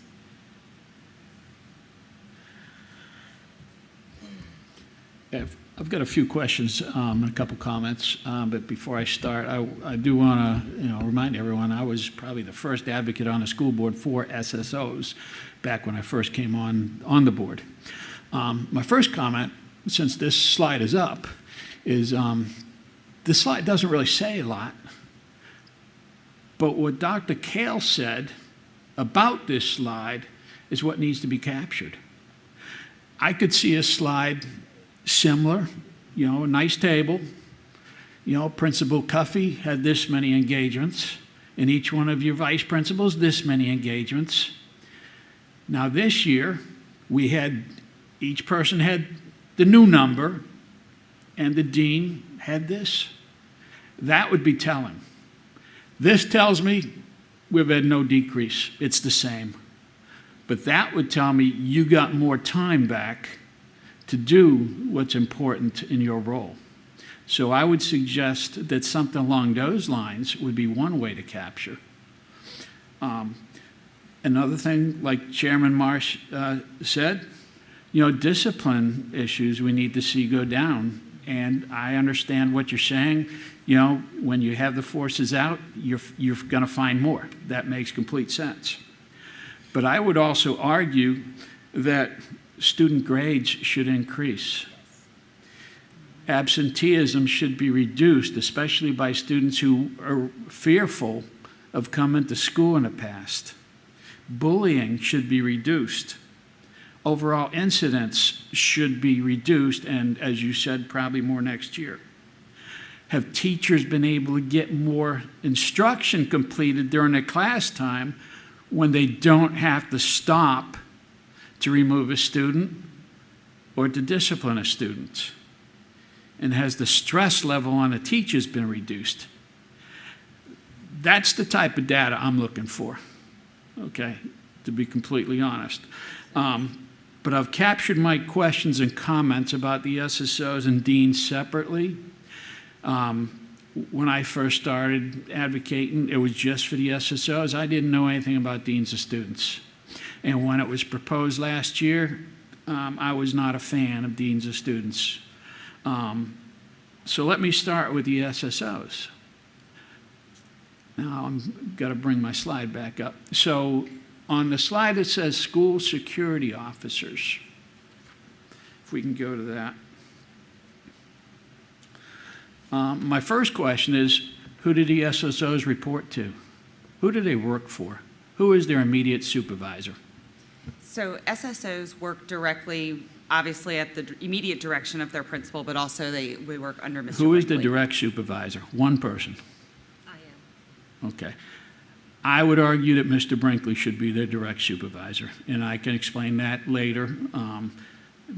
But I would make that argument. I've made it to both the superintendent and deputy superintendent. May I chime in very quickly? Yeah. Mr. Colick, I think you asked a very good question. I think Mrs.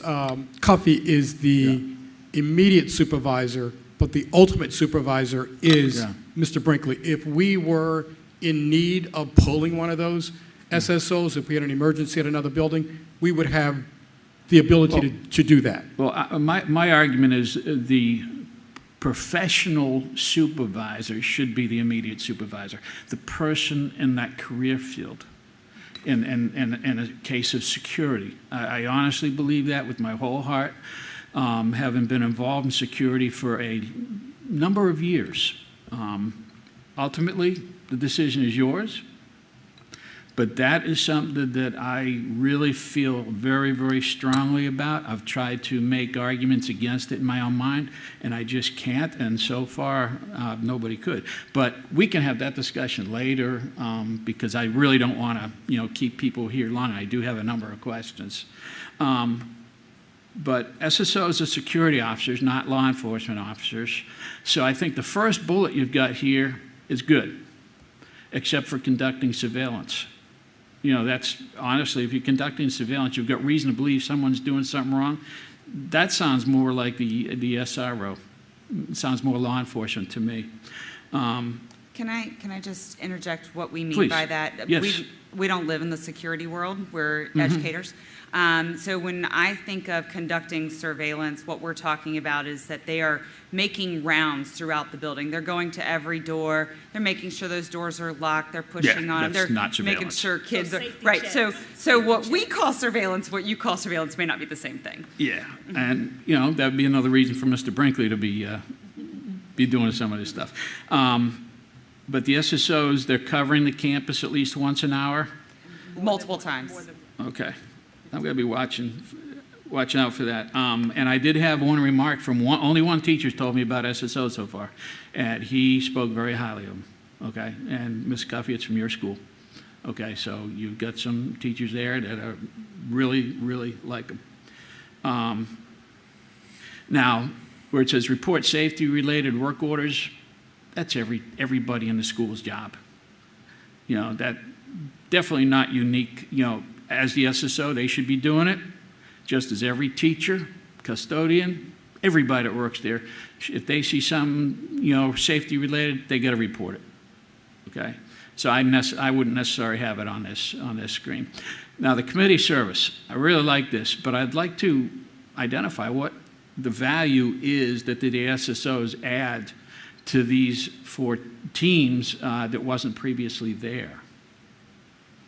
So when we speak to a school crisis team, every school has their school crisis plans. I'm sure that you are all aware of those. Yeah. So being a part of that team means being a member and having an active duty in crisis intervention plans, being a point of communication, having a specific role. Every administrator, every person with a walkie has a specific role in each crisis situation. The same would be true for a safety team or for the clinic team when we are addressing a medical emergency of some sort. My question is, what does each of these teams now have that they didn't have before you had an SSO on the team?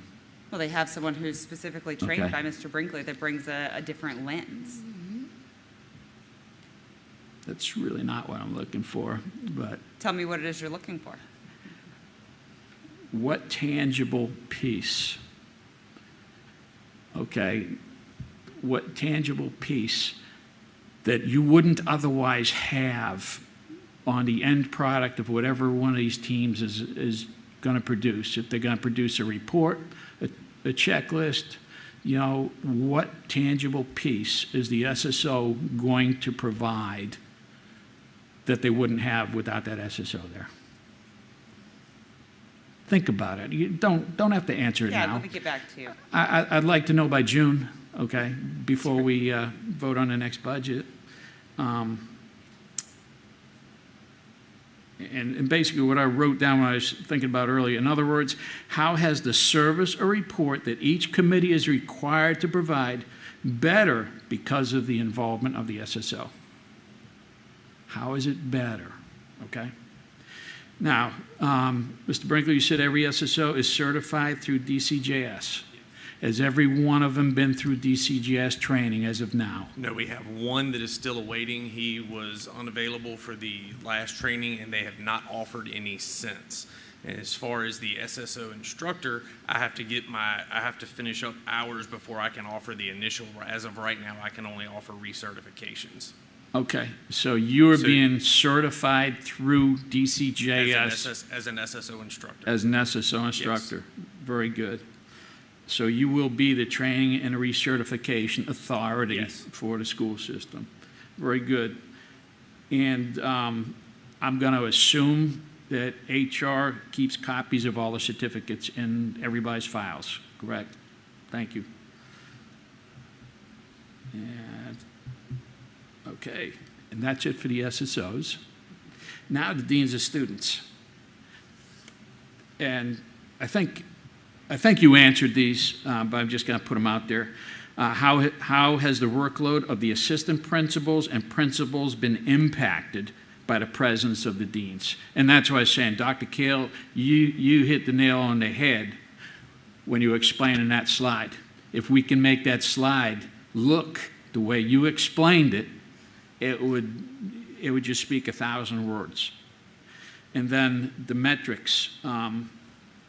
The metrics that I am looking for, in addition to the discipline and how much free time that we get for the principals and assistant principals, is the increase in the grades, the absenteeism reduced, the bullying reduced, overall incidents being reduced, the teacher's quality of life while at work needs to be part of it, and their stress level.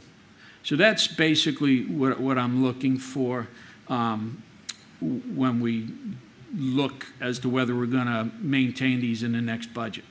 Again, the SSOs, I'm a big advocate as long as we're using them correctly. So I think that once we're able to compile the school safety and climate data, we'll be able to give you some more of the value add from a teacher perspective, because they Right. also participate in that survey. Perfect. So we would be able to pull that then. The discipline, like Ms. Cuffey said, and Ms. Carroll actually, she said this to me the second month of school. She said, I almost need him to put on tap shoes because he's catching so many kids that Sure. we've got a lot to handle. Sure, and that so piece, we yeah. expect those to go up, and I would look for that metric to change next year. And we have a lot of measures in place for attendance and truancy and things to that nature.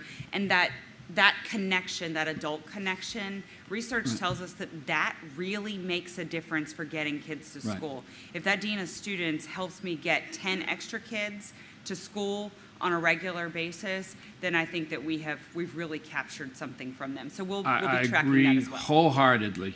I agree with you 100%. So I think the only thing that we may see go up should be the discipline. Will probably go up because we're going to find out more. It's not that it's increased, it's just we're finding out more because we get the resources. But I think everything else we should see starting to go down. So thank you very much. Mr. Chair. Thank you, sir. Anybody else? Ms. Perkins? Question. I try to avoid throwing curveballs, but I'm going to pick on y'all a little bit one time. Have you folks come up with codified your plan for how you're going to implement the SSO during after-school events? I'll give you an example. When I was at the JV high school, Windsor High School basketball game, the SSO is also the coach. And so the process we had implemented during that time was insufficient. So have you guys kind of worked on that and codified a plan? I'm assuming you know what I'm talking about. Yes, I do know what you're talking about. And that is a unique situation there because the SSO at Windsor High School also is the basketball coach. So for the majority of those games, we are also working out the schedules for SROs and to have deputies there working alongside them as well. And it's a situation where we can also look at the potential for when those games alternate, we can pull an SSO from Smithfield to come assist at Windsor, being that one of them is the basketball coach, and kind of move them around. But we do still utilize the SROs and the deputies in addition to at the majority of the games. I think it's also very important that we remember that after-school things are in addition to their actual job description, and we have to pay them an hourly rate in order to be present at those events. So them acting in the capacity of a basketball coach is also a stipend position, contributes to their income, that sort of thing. So when we're looking at them being a part of after-school events, if we want that to be every single event, every single time, we would have to consider that from a pay perspective. I got it. I respect that, and I appreciate that. I guess to put it in my perspective, when I went to the first football game as Carol, I was blown away and impressed with the presence in the SSO, the bag check-in, and everything you guys nailed it. And then I showed up at a basketball game, and the only people checking the bags were the two Booster Club folks that were up there taking tickets. And I was like, you got to be kidding me. And then the instance came up in the bleachers, and so that's why I ask. And I understand it's after school, and there's different situations you have to deal with, but it doesn't really relieve us of the responsibility of making sure we've got a process in place. So I'll let it sit at that. Any other comments? Sir? I don't want to belabor the point, but do want to look at the data, and I think Dr. Kill nailed it in her comment as well. One incident, we look at the number of interventions from our deans here, Windsor 367, Smithfield 421. One incident can consume an administrator's entire morning, if not your entire day. And the rubber meets the road with instructional observations, but also we didn't mention, and probably didn't capture this data, the informal opportunities, and you spoke to that, Principal Cuffey. They're paid to be instructional leaders. And that impacts our students because they're better able to support our teachers and help them improve their practices. They're better able to be support for our teachers, which in turn is going to help improve instruction. You may not see that data right away. Everything is not going to be quantifiable immediately. But when you see them, and I wouldn't say it's free time, I would say it's repurposed time, they're able to now take that time and better support students and staff in a different way. As a former high school principal, former high school assistant principal, I assure you, your morning, your day can be consumed by one of these. So the amount of time these talented instructional leaders have back to use differently to support our students and staff is absolutely invaluable. And that, looking at that data may not mean a lot, and I appreciate your point. I think Dr. Kale and the principals provided context about what that means and what that looks like, and I think that video illustrates that to a large extent. So the work that is occurring, I think, is invaluable, and the supports that it's providing our administrators and our students is also invaluable. So I'm going to tell you, I think this is one of the more consequential things that we have done to impact our high schools. So I appreciate what you are doing. I appreciate you being here.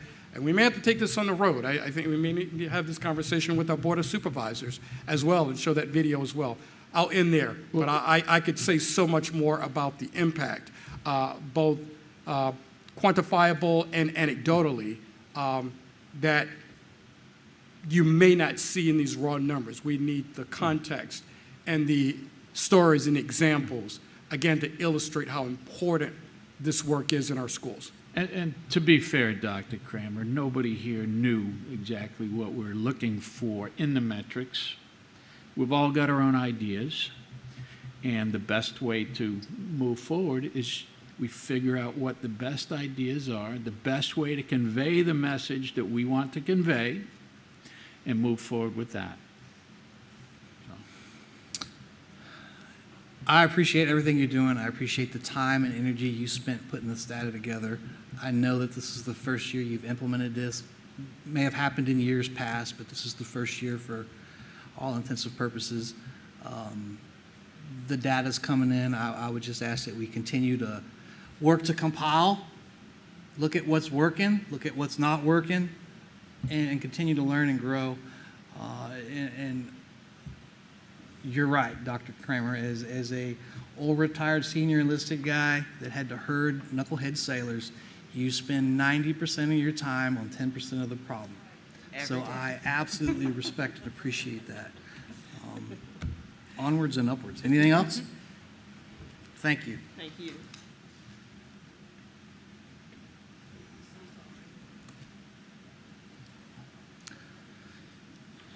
Moving right along, 9:30. All right, proposed school calendar, 24-25. And as Ms. Briggs is coming forward, I would like to say I want to thank Ms. Briggs, Mrs. Getz, for leading the committee with this work. If I can jump in there for a second, Mr. Chair. What they have put together, they did the work, but the request actually came from our staff members, our teachers, and our students, and they will speak to what we actually did. But what was compiled, the request really came from the field. People in the schools, our students and staff, actually asked for what they actually provided. So I'll let them speak to that, and we can certainly take questions on the other end. Good evening. So we're presenting a draft calendar to you tonight just as information. One of the things we do with a draft calendar is we put a survey out to the community, parents, students, employees, community members. Anyone is able to provide us feedback on this draft.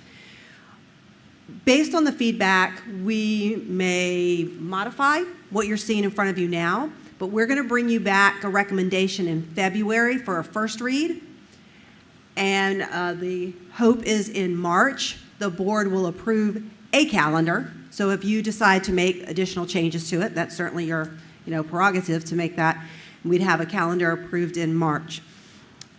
Several of the things on the proposed calendar are very similar to what we were doing this year, but we did hear last year, specifically students and staff saying they really valued having periodic days at home, whether it was working virtually, even having a day, a holiday, a day off, just as like a mental health day. And once again, not just staff and students. So we really focused on that. That was something that Dr. Kramer definitely wanted us to look at as we were putting the calendar together. So you're going to see on this calendar that we have one day each semester where we are proposing an asynchronous student day. And it's kind of ironic. We are having an asynchronous student day tomorrow because of the bridge closure. So we will actually sort of get to test this out. We did do our best to communicate to parents that an asynchronous day is not going back to the times of COVID. They are not Zooming with their teachers and sitting at home on video conferencing for hours at a time. There are parameters for getting work done. They can sleep in, they can work in their pajamas, and that's students and staff. But it gives them a little bit of a break, and we continue making progress with instruction through the asynchronous day. It also allows our teachers to get in a virtual work day. One of the maybe more significant changes is at Thanksgiving break.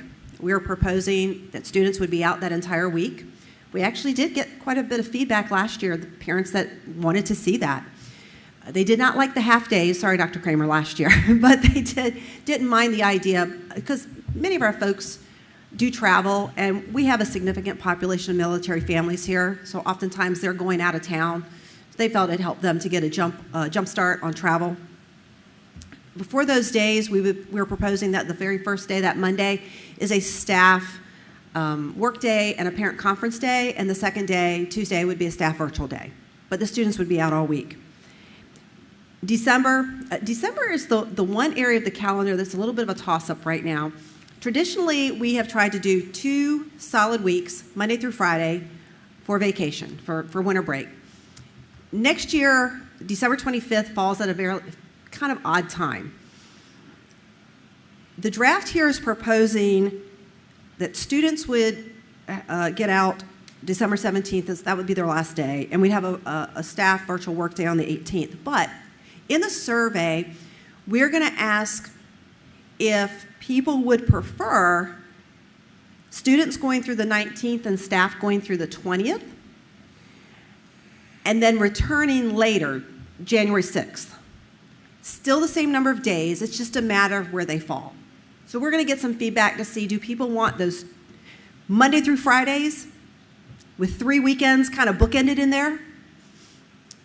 Or, like some of us who need time before the holidays to get ready, would they prefer? Yeah. But we're leaving that up to the community. We want to certainly hear from them. So, Ms. Briggs, that'll be interesting given the population of military families, because the traditional Christmas stand down it's blocked off full weeks like that. So that okay, something to keep in the back pocket as you're moving forward on this. Yes, sir. We appreciate that. And sometimes we've heard from families that, even maybe more so non-military than that, if they do get out ahead of the other school divisions, once again, that gives them the ability to start traveling before the roadways are getting bogged down. But once again, we'll see. It'll be great data to bring back.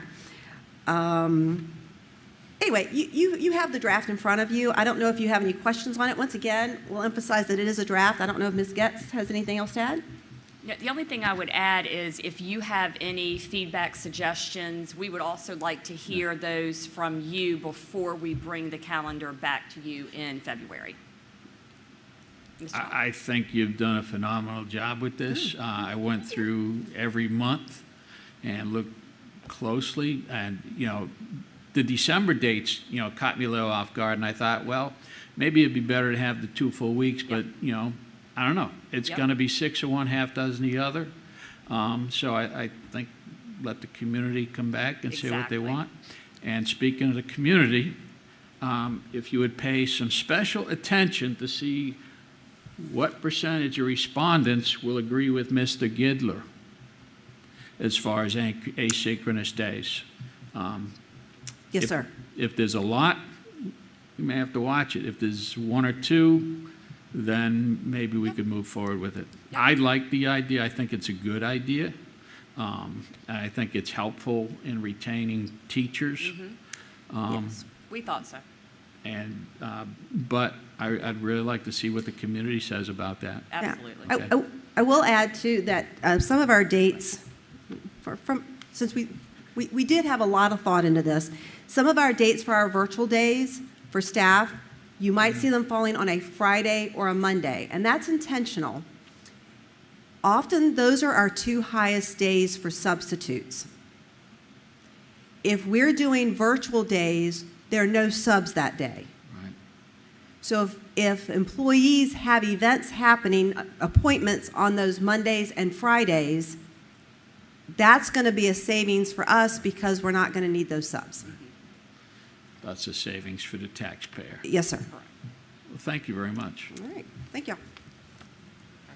Very quickly, sir, thank you for the comment about teacher retention. Yes, and many teachers actually requested this because it gives them a chance to get caught up. We know that teachers work late into the evenings and on the weekends, doing grades, grading papers, etc.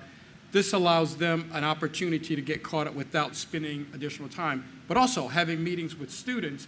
Our students said to me, they're also stressed, and when we give time to teachers, it also gives time back to our students who are taking challenging courses, honors, advanced placements. They have projects they're working on, their college applications.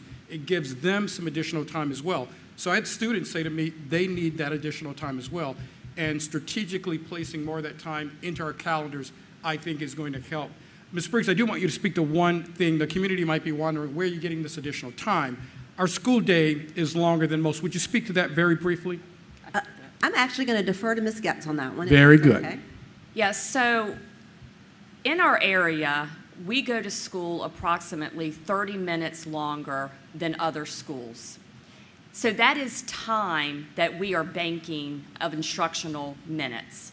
Because of that, we are able to have some of this flexibility in our schedule. That's how we're getting the days. We are still fine. We have more than enough hours. Even if we have a couple of snow days, maybe next year, this year, we're going to be okay because we've got the time built in. And again, that's because we do have a longer school day than our surrounding schools. I'll offer you a little bit of feedback. Sure. Mr. Hogan, Smithfield High School, he lives down the street from me. I don't know the man that well. I know him very well. I don't know him that well. I know he lives down the road, and I see him and wave at him once in a while. And anyways, I think this last October, Mr. Colick suggested we give the teachers the day following Columbus Day off, correct?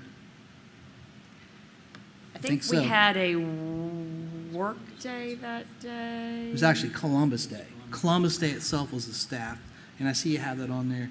Anyways, Mr. Hogan stopped me in my yard one day. He never does that. He goes, hey, thanks. We don't traditionally get that.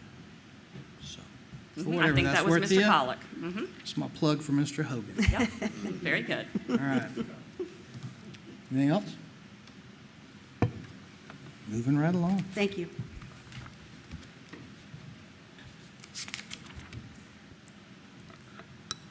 Over to you, Dr. Kramer. I'm going to be very brief. Ms. Perkins, your first meeting, and we're keeping you out late, young lady. So for you, I'm going to be very brief. Short month, obviously, because of the holidays, but a few really important things. So I would like to mention, start with first slide, the ISLE Awards. And so we give awards to outstanding people both in our school division and in our community. So top left, Ms. Julie Boswell received the Inspire ISLE Award for the Special Projects Coordinator, Transportation Division for Wight County Government.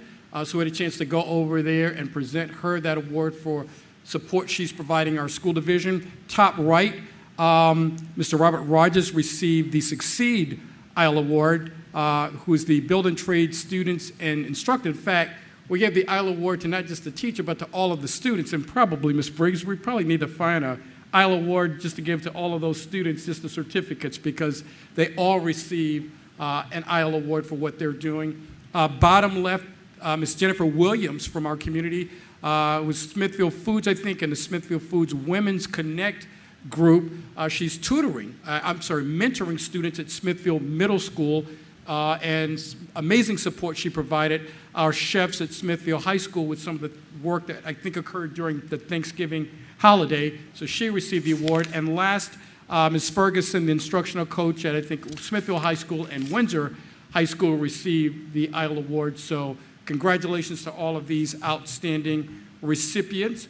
Next, this week, I had a chance to attend the Virginia Association of School Superintendents Winter Conference in Richmond, and had a chance to hear from our governor. Governor Youngkin was able to speak to his education agenda and the additional supports he's going to be providing schools and school communities in his budget.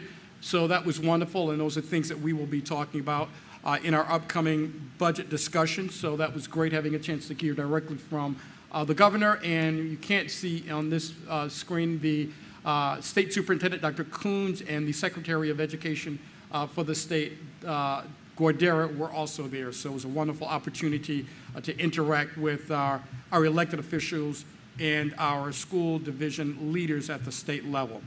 And last, actually not last, next to last, a student advisory committee. These are students from all of our secondary schools, and here at, where are we? It's kind of late. Thank you, ma'am, for that. These students give me advice and on really important issues, right? Students from the secondary schools give me advice on the calendar. We presented the calendar to these students.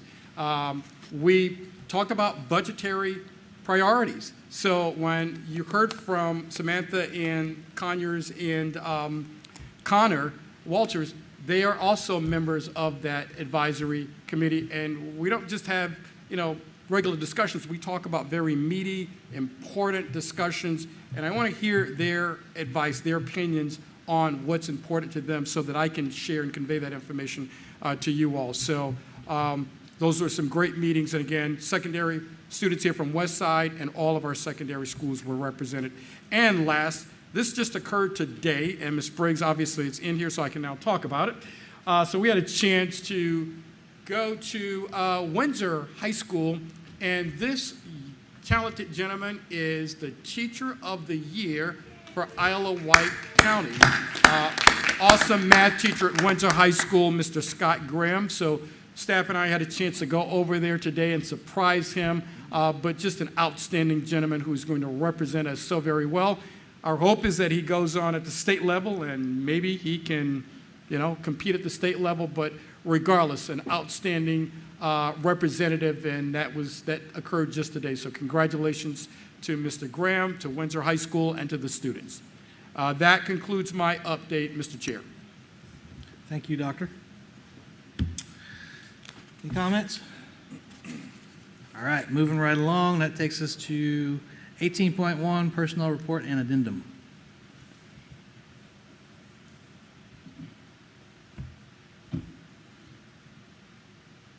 Over to you, sir. Mr. Chair, I motion to approve the personnel report addendum as presented, a copy of which can be obtained from the school board clerk. Second.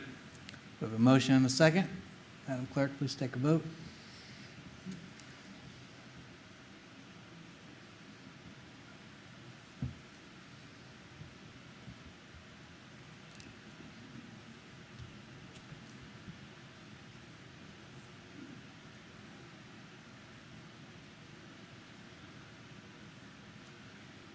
Motion passes.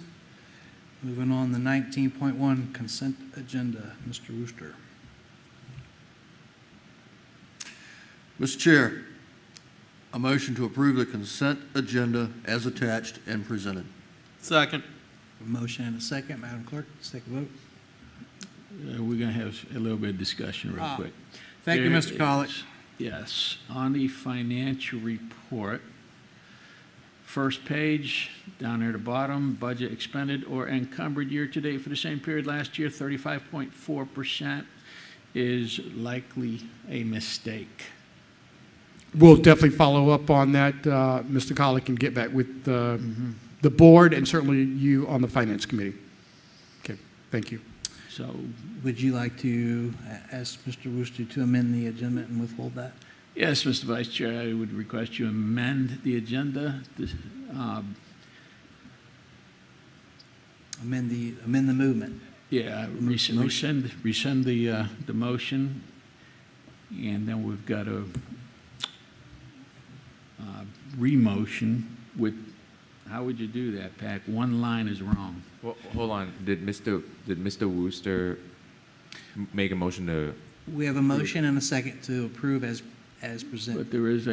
I think you can amend it, and then you can just vote on the amendment. Okay. Yeah. Okay. And then you can amend it by saying moving it and approving as amended. Okay. So you can do it all in one motion, and then if you do that, then that just gets Very rid of good. Mr. Wooster's motion. Very good. Mr. Chair, I would like to amend the motion to indicate that one line is mistaken, and the finance director will correct that at a later date when she is back from vacation. And then approve as amended. And then approve as amended. Second? Motion and a second. I'm going to take a verbal. Mr. Colick, Yes. Mr. Cunningham, Yay. Mrs. Perkins, Yes. Mr. Wooster, Yes. and Mr. Marsh. Yes, and thank you, Mr. Colick, for keeping us all honest there. I was getting in a hurry.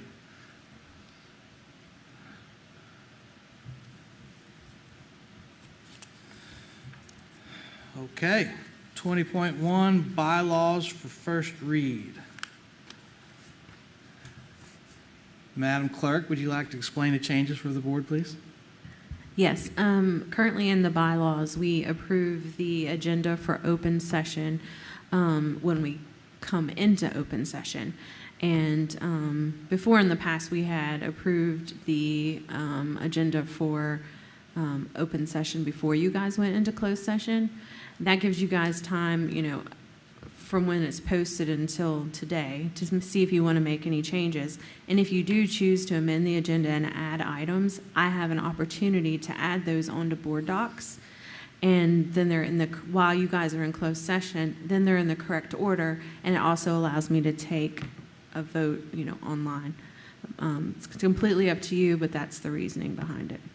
Thank you, ma'am. So in short, we're just changing the order of the meetings. Pending any discussion, we'll get a motion. We'll have to do this. We don't have Just information, isn't it? Right, we have to do this 2 consecutive meetings, and then we can vote on it. Any questions, comments? Thank you, Ms. Whitlow. 20.2, it's an action item, policies for second read. Mr. Chair, a motion to approve the second read policies as presented. Second. Any discussion? No discussion. We'll take a vote.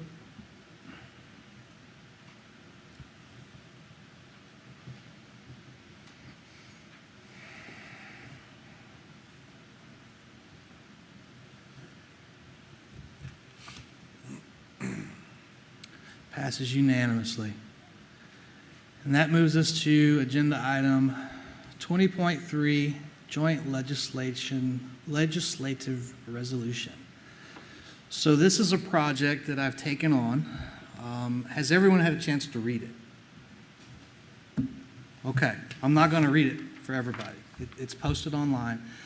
So I've been working with Mr. McCarthy on the Board of Supervisors, and my hope, assuming you all read it and don't have any questions, is that we can vote on this unanimously, sign it, and then we want to send it over to the county, have those gentlemen vote on it, and hopefully sign it. All 5 of us can put our signatures on it, nonpartisan, and send it to both of Isle of Wight's delegate representatives, Mr. Clark, Mr. I never say his name, Otto, and then Ms. Brewer, and encourage those fine representatives to support that legislation or something to that effect that would allow Isle of Wight County to present a referendum on the ballot and let the citizens of Isle of Wight decide whether or not to implement a 1% sales tax dedicated solely for school construction and repairs. That's the gist of it. So I'm getting nods on my right. I'm getting nods on my left. That makes me very happy. I'll make the motion. Mr. Chair. Unless you have any comments. No, I just want to comment. I think we should also send copies of it to every member on the education subcommittee on both sides of the House, because for the last time this was brought up, it died in committee. Therefore, none of our elected representatives had an opportunity to vote on it. Yes, sir. Concur. This school board, this body we're confined by our own policy not to be political, not to be partisan. This is a nonpartisan resolution. It takes both sides of the perspective, and it makes a statement that we, as a board, and hopefully collectively with the county supervisors, all support allowing the residents of Isle of Wight to decide how to fund, in part, school construction and repairs. Awesome. I'm glad I'm getting the nods. It makes me happy. So, I move to approve a joint resolution supporting Virginia legislation that allows every Virginia county and city hold a referendum to let voters decide if localities will impose a 1 percentage point surcharge on sales taxes to finance school construction and renovations as presented. Second. A motion and a second. I'm going to take a verbal. Excellent. Mr. Colick, Yes. Mr. Cunningham, Yay. Mrs. Perkins, Yes. Mr. Wooster, Yes. and Mr. Marsh. Absolutely, yes.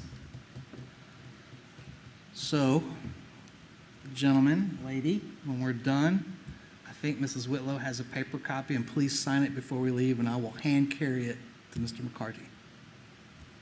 Thank you. And then the next one, 20.4, this is an action item possibly, I hope, and then a discussion. So I've already shared the emails with you folks. Hopefully you've all had a chance to read it. For the listening audience, and to recap prior discussions and prior school board meetings, Mrs. Briggs and Dr. Coleman have spent a considerable amount of time and energy compiling data to document and predict student population growth based off approved and pending and ongoing housing developments across the county.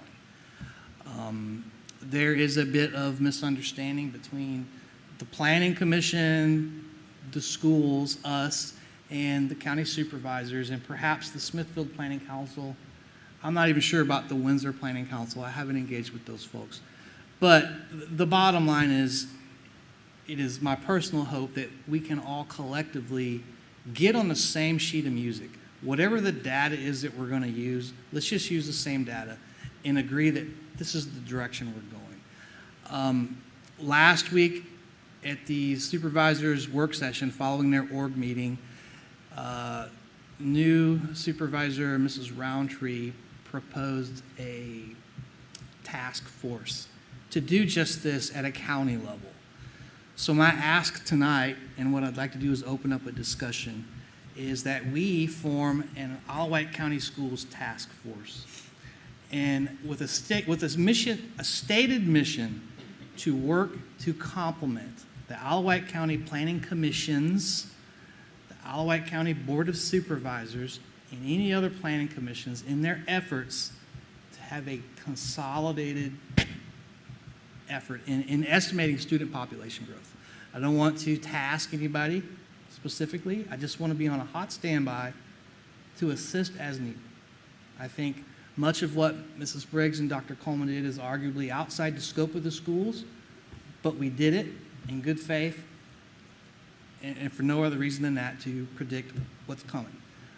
So I'd like to start a discussion, and I'd also like to get a nod of approval, if you would, Dr. Kramer, that we could include Mrs. Briggs and Dr. Coleman on that task force.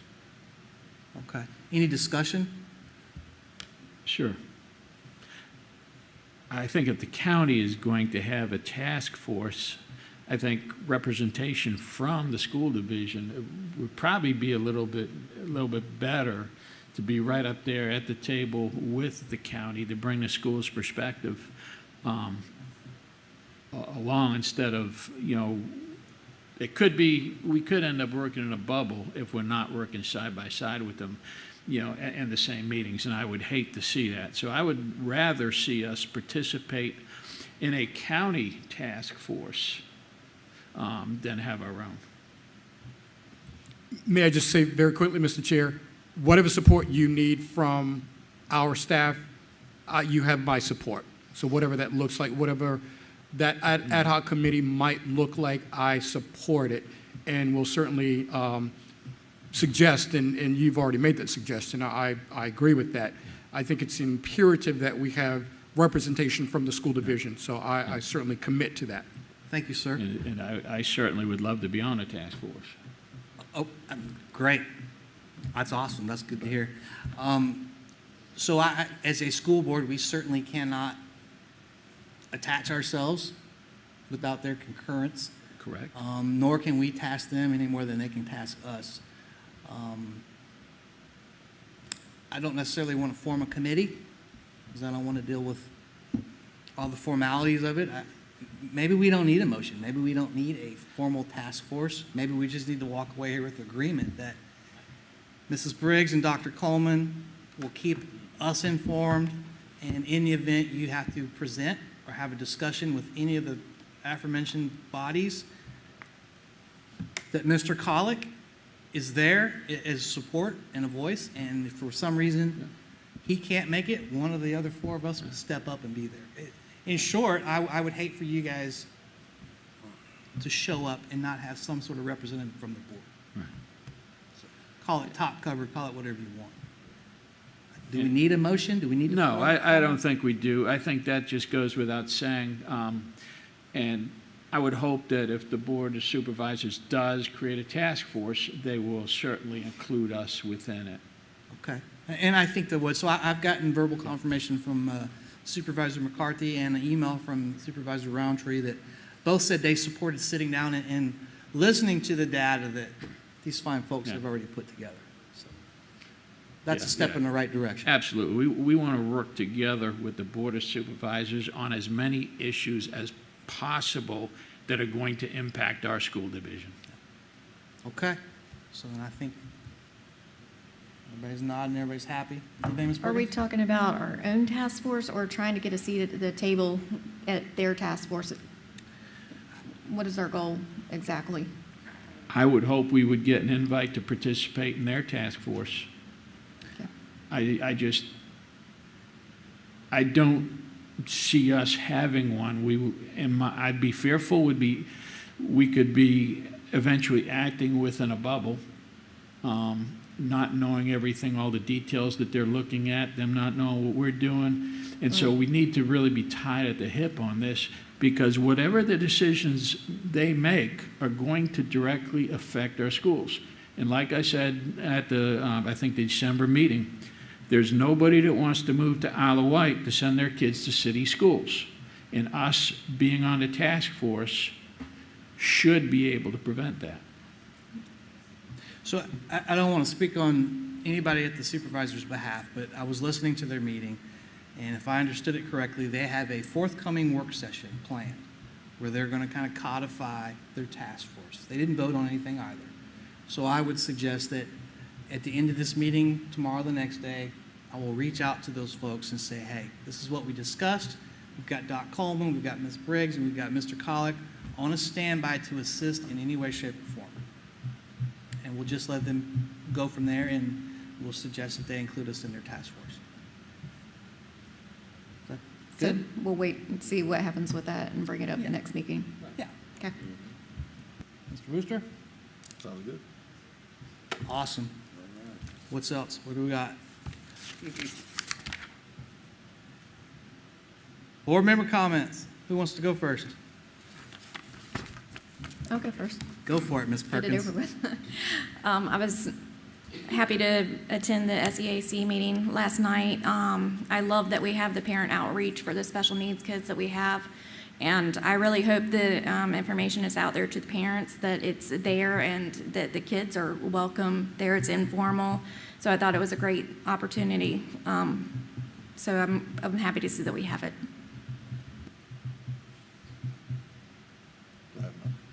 Awesome. It's late. It's late. Well, I would like to echo what Mrs. Perkins just said. I also went to the Special Education Advisory Council meeting last night. Them ladies are just phenomenal. They really are. They are offering some great resources to the parents who attended last night. While talking with some other parents of special needs kids, we found out that a huge hole in support in our county. That is not a school issue, that's a county issue. But I think because of the professionals we have in our school division who deal with special education and special needs kids, I'd like to see if we could partner with the county to come up with some type of event similar to a job fair when young kids are looking for a job, but for parents of special needs kids, to show them what resources are out there for them, to show them that if they're applying for Medicaid for their kid and their kid meets a certain threshold, they don't have to worry about what their income levels are. You wouldn't believe the number of people who told me they didn't qualify for Medicaid for their child who qualifies for Medicaid that the state denied. Okay, and there's a whole bunch of other resources that people just aren't aware of with special needs kids. I am, because my wife did a lot of legwork in the early years. But I would really like to see if we can put something together for the community to invite everyone in the community with a special needs child or adult and help them out with the resources and with some of the advocates to a point where we can invite some of the people from the state who are the approving authorities for some of these programs. So I thought that was probably the best Special Education Advisory Council meeting I had ever gone to. And the parents, the moms who were there were very excited to get the resources, and they were simple resources, for their kids. So kudos out to Mrs. Magner and her whole staff. Other than that, I will probably be out in March. I may not be at the March meeting for personal reasons, and I'll make sure the chair is quite aware of that later. But again, I want to wish everyone a Happy New Year, since this is the first meeting of the year, and thank you very much. Back to you, Mr. Chair. Thanks, sir. Doc Kramer, any closing statements? Good to go. Listen, thanks for all that you do. I know that this whole audit thing has been a lump on the head. We got nowhere to go but up, and we're going to go up. I think the future is bright, and I'm looking forward to this year. Ms. Walker, your comments did not fall on deaf ears, ma'am. Appreciate you getting up there and speaking, expressing your concerns, and hanging out till 10:01. We're done.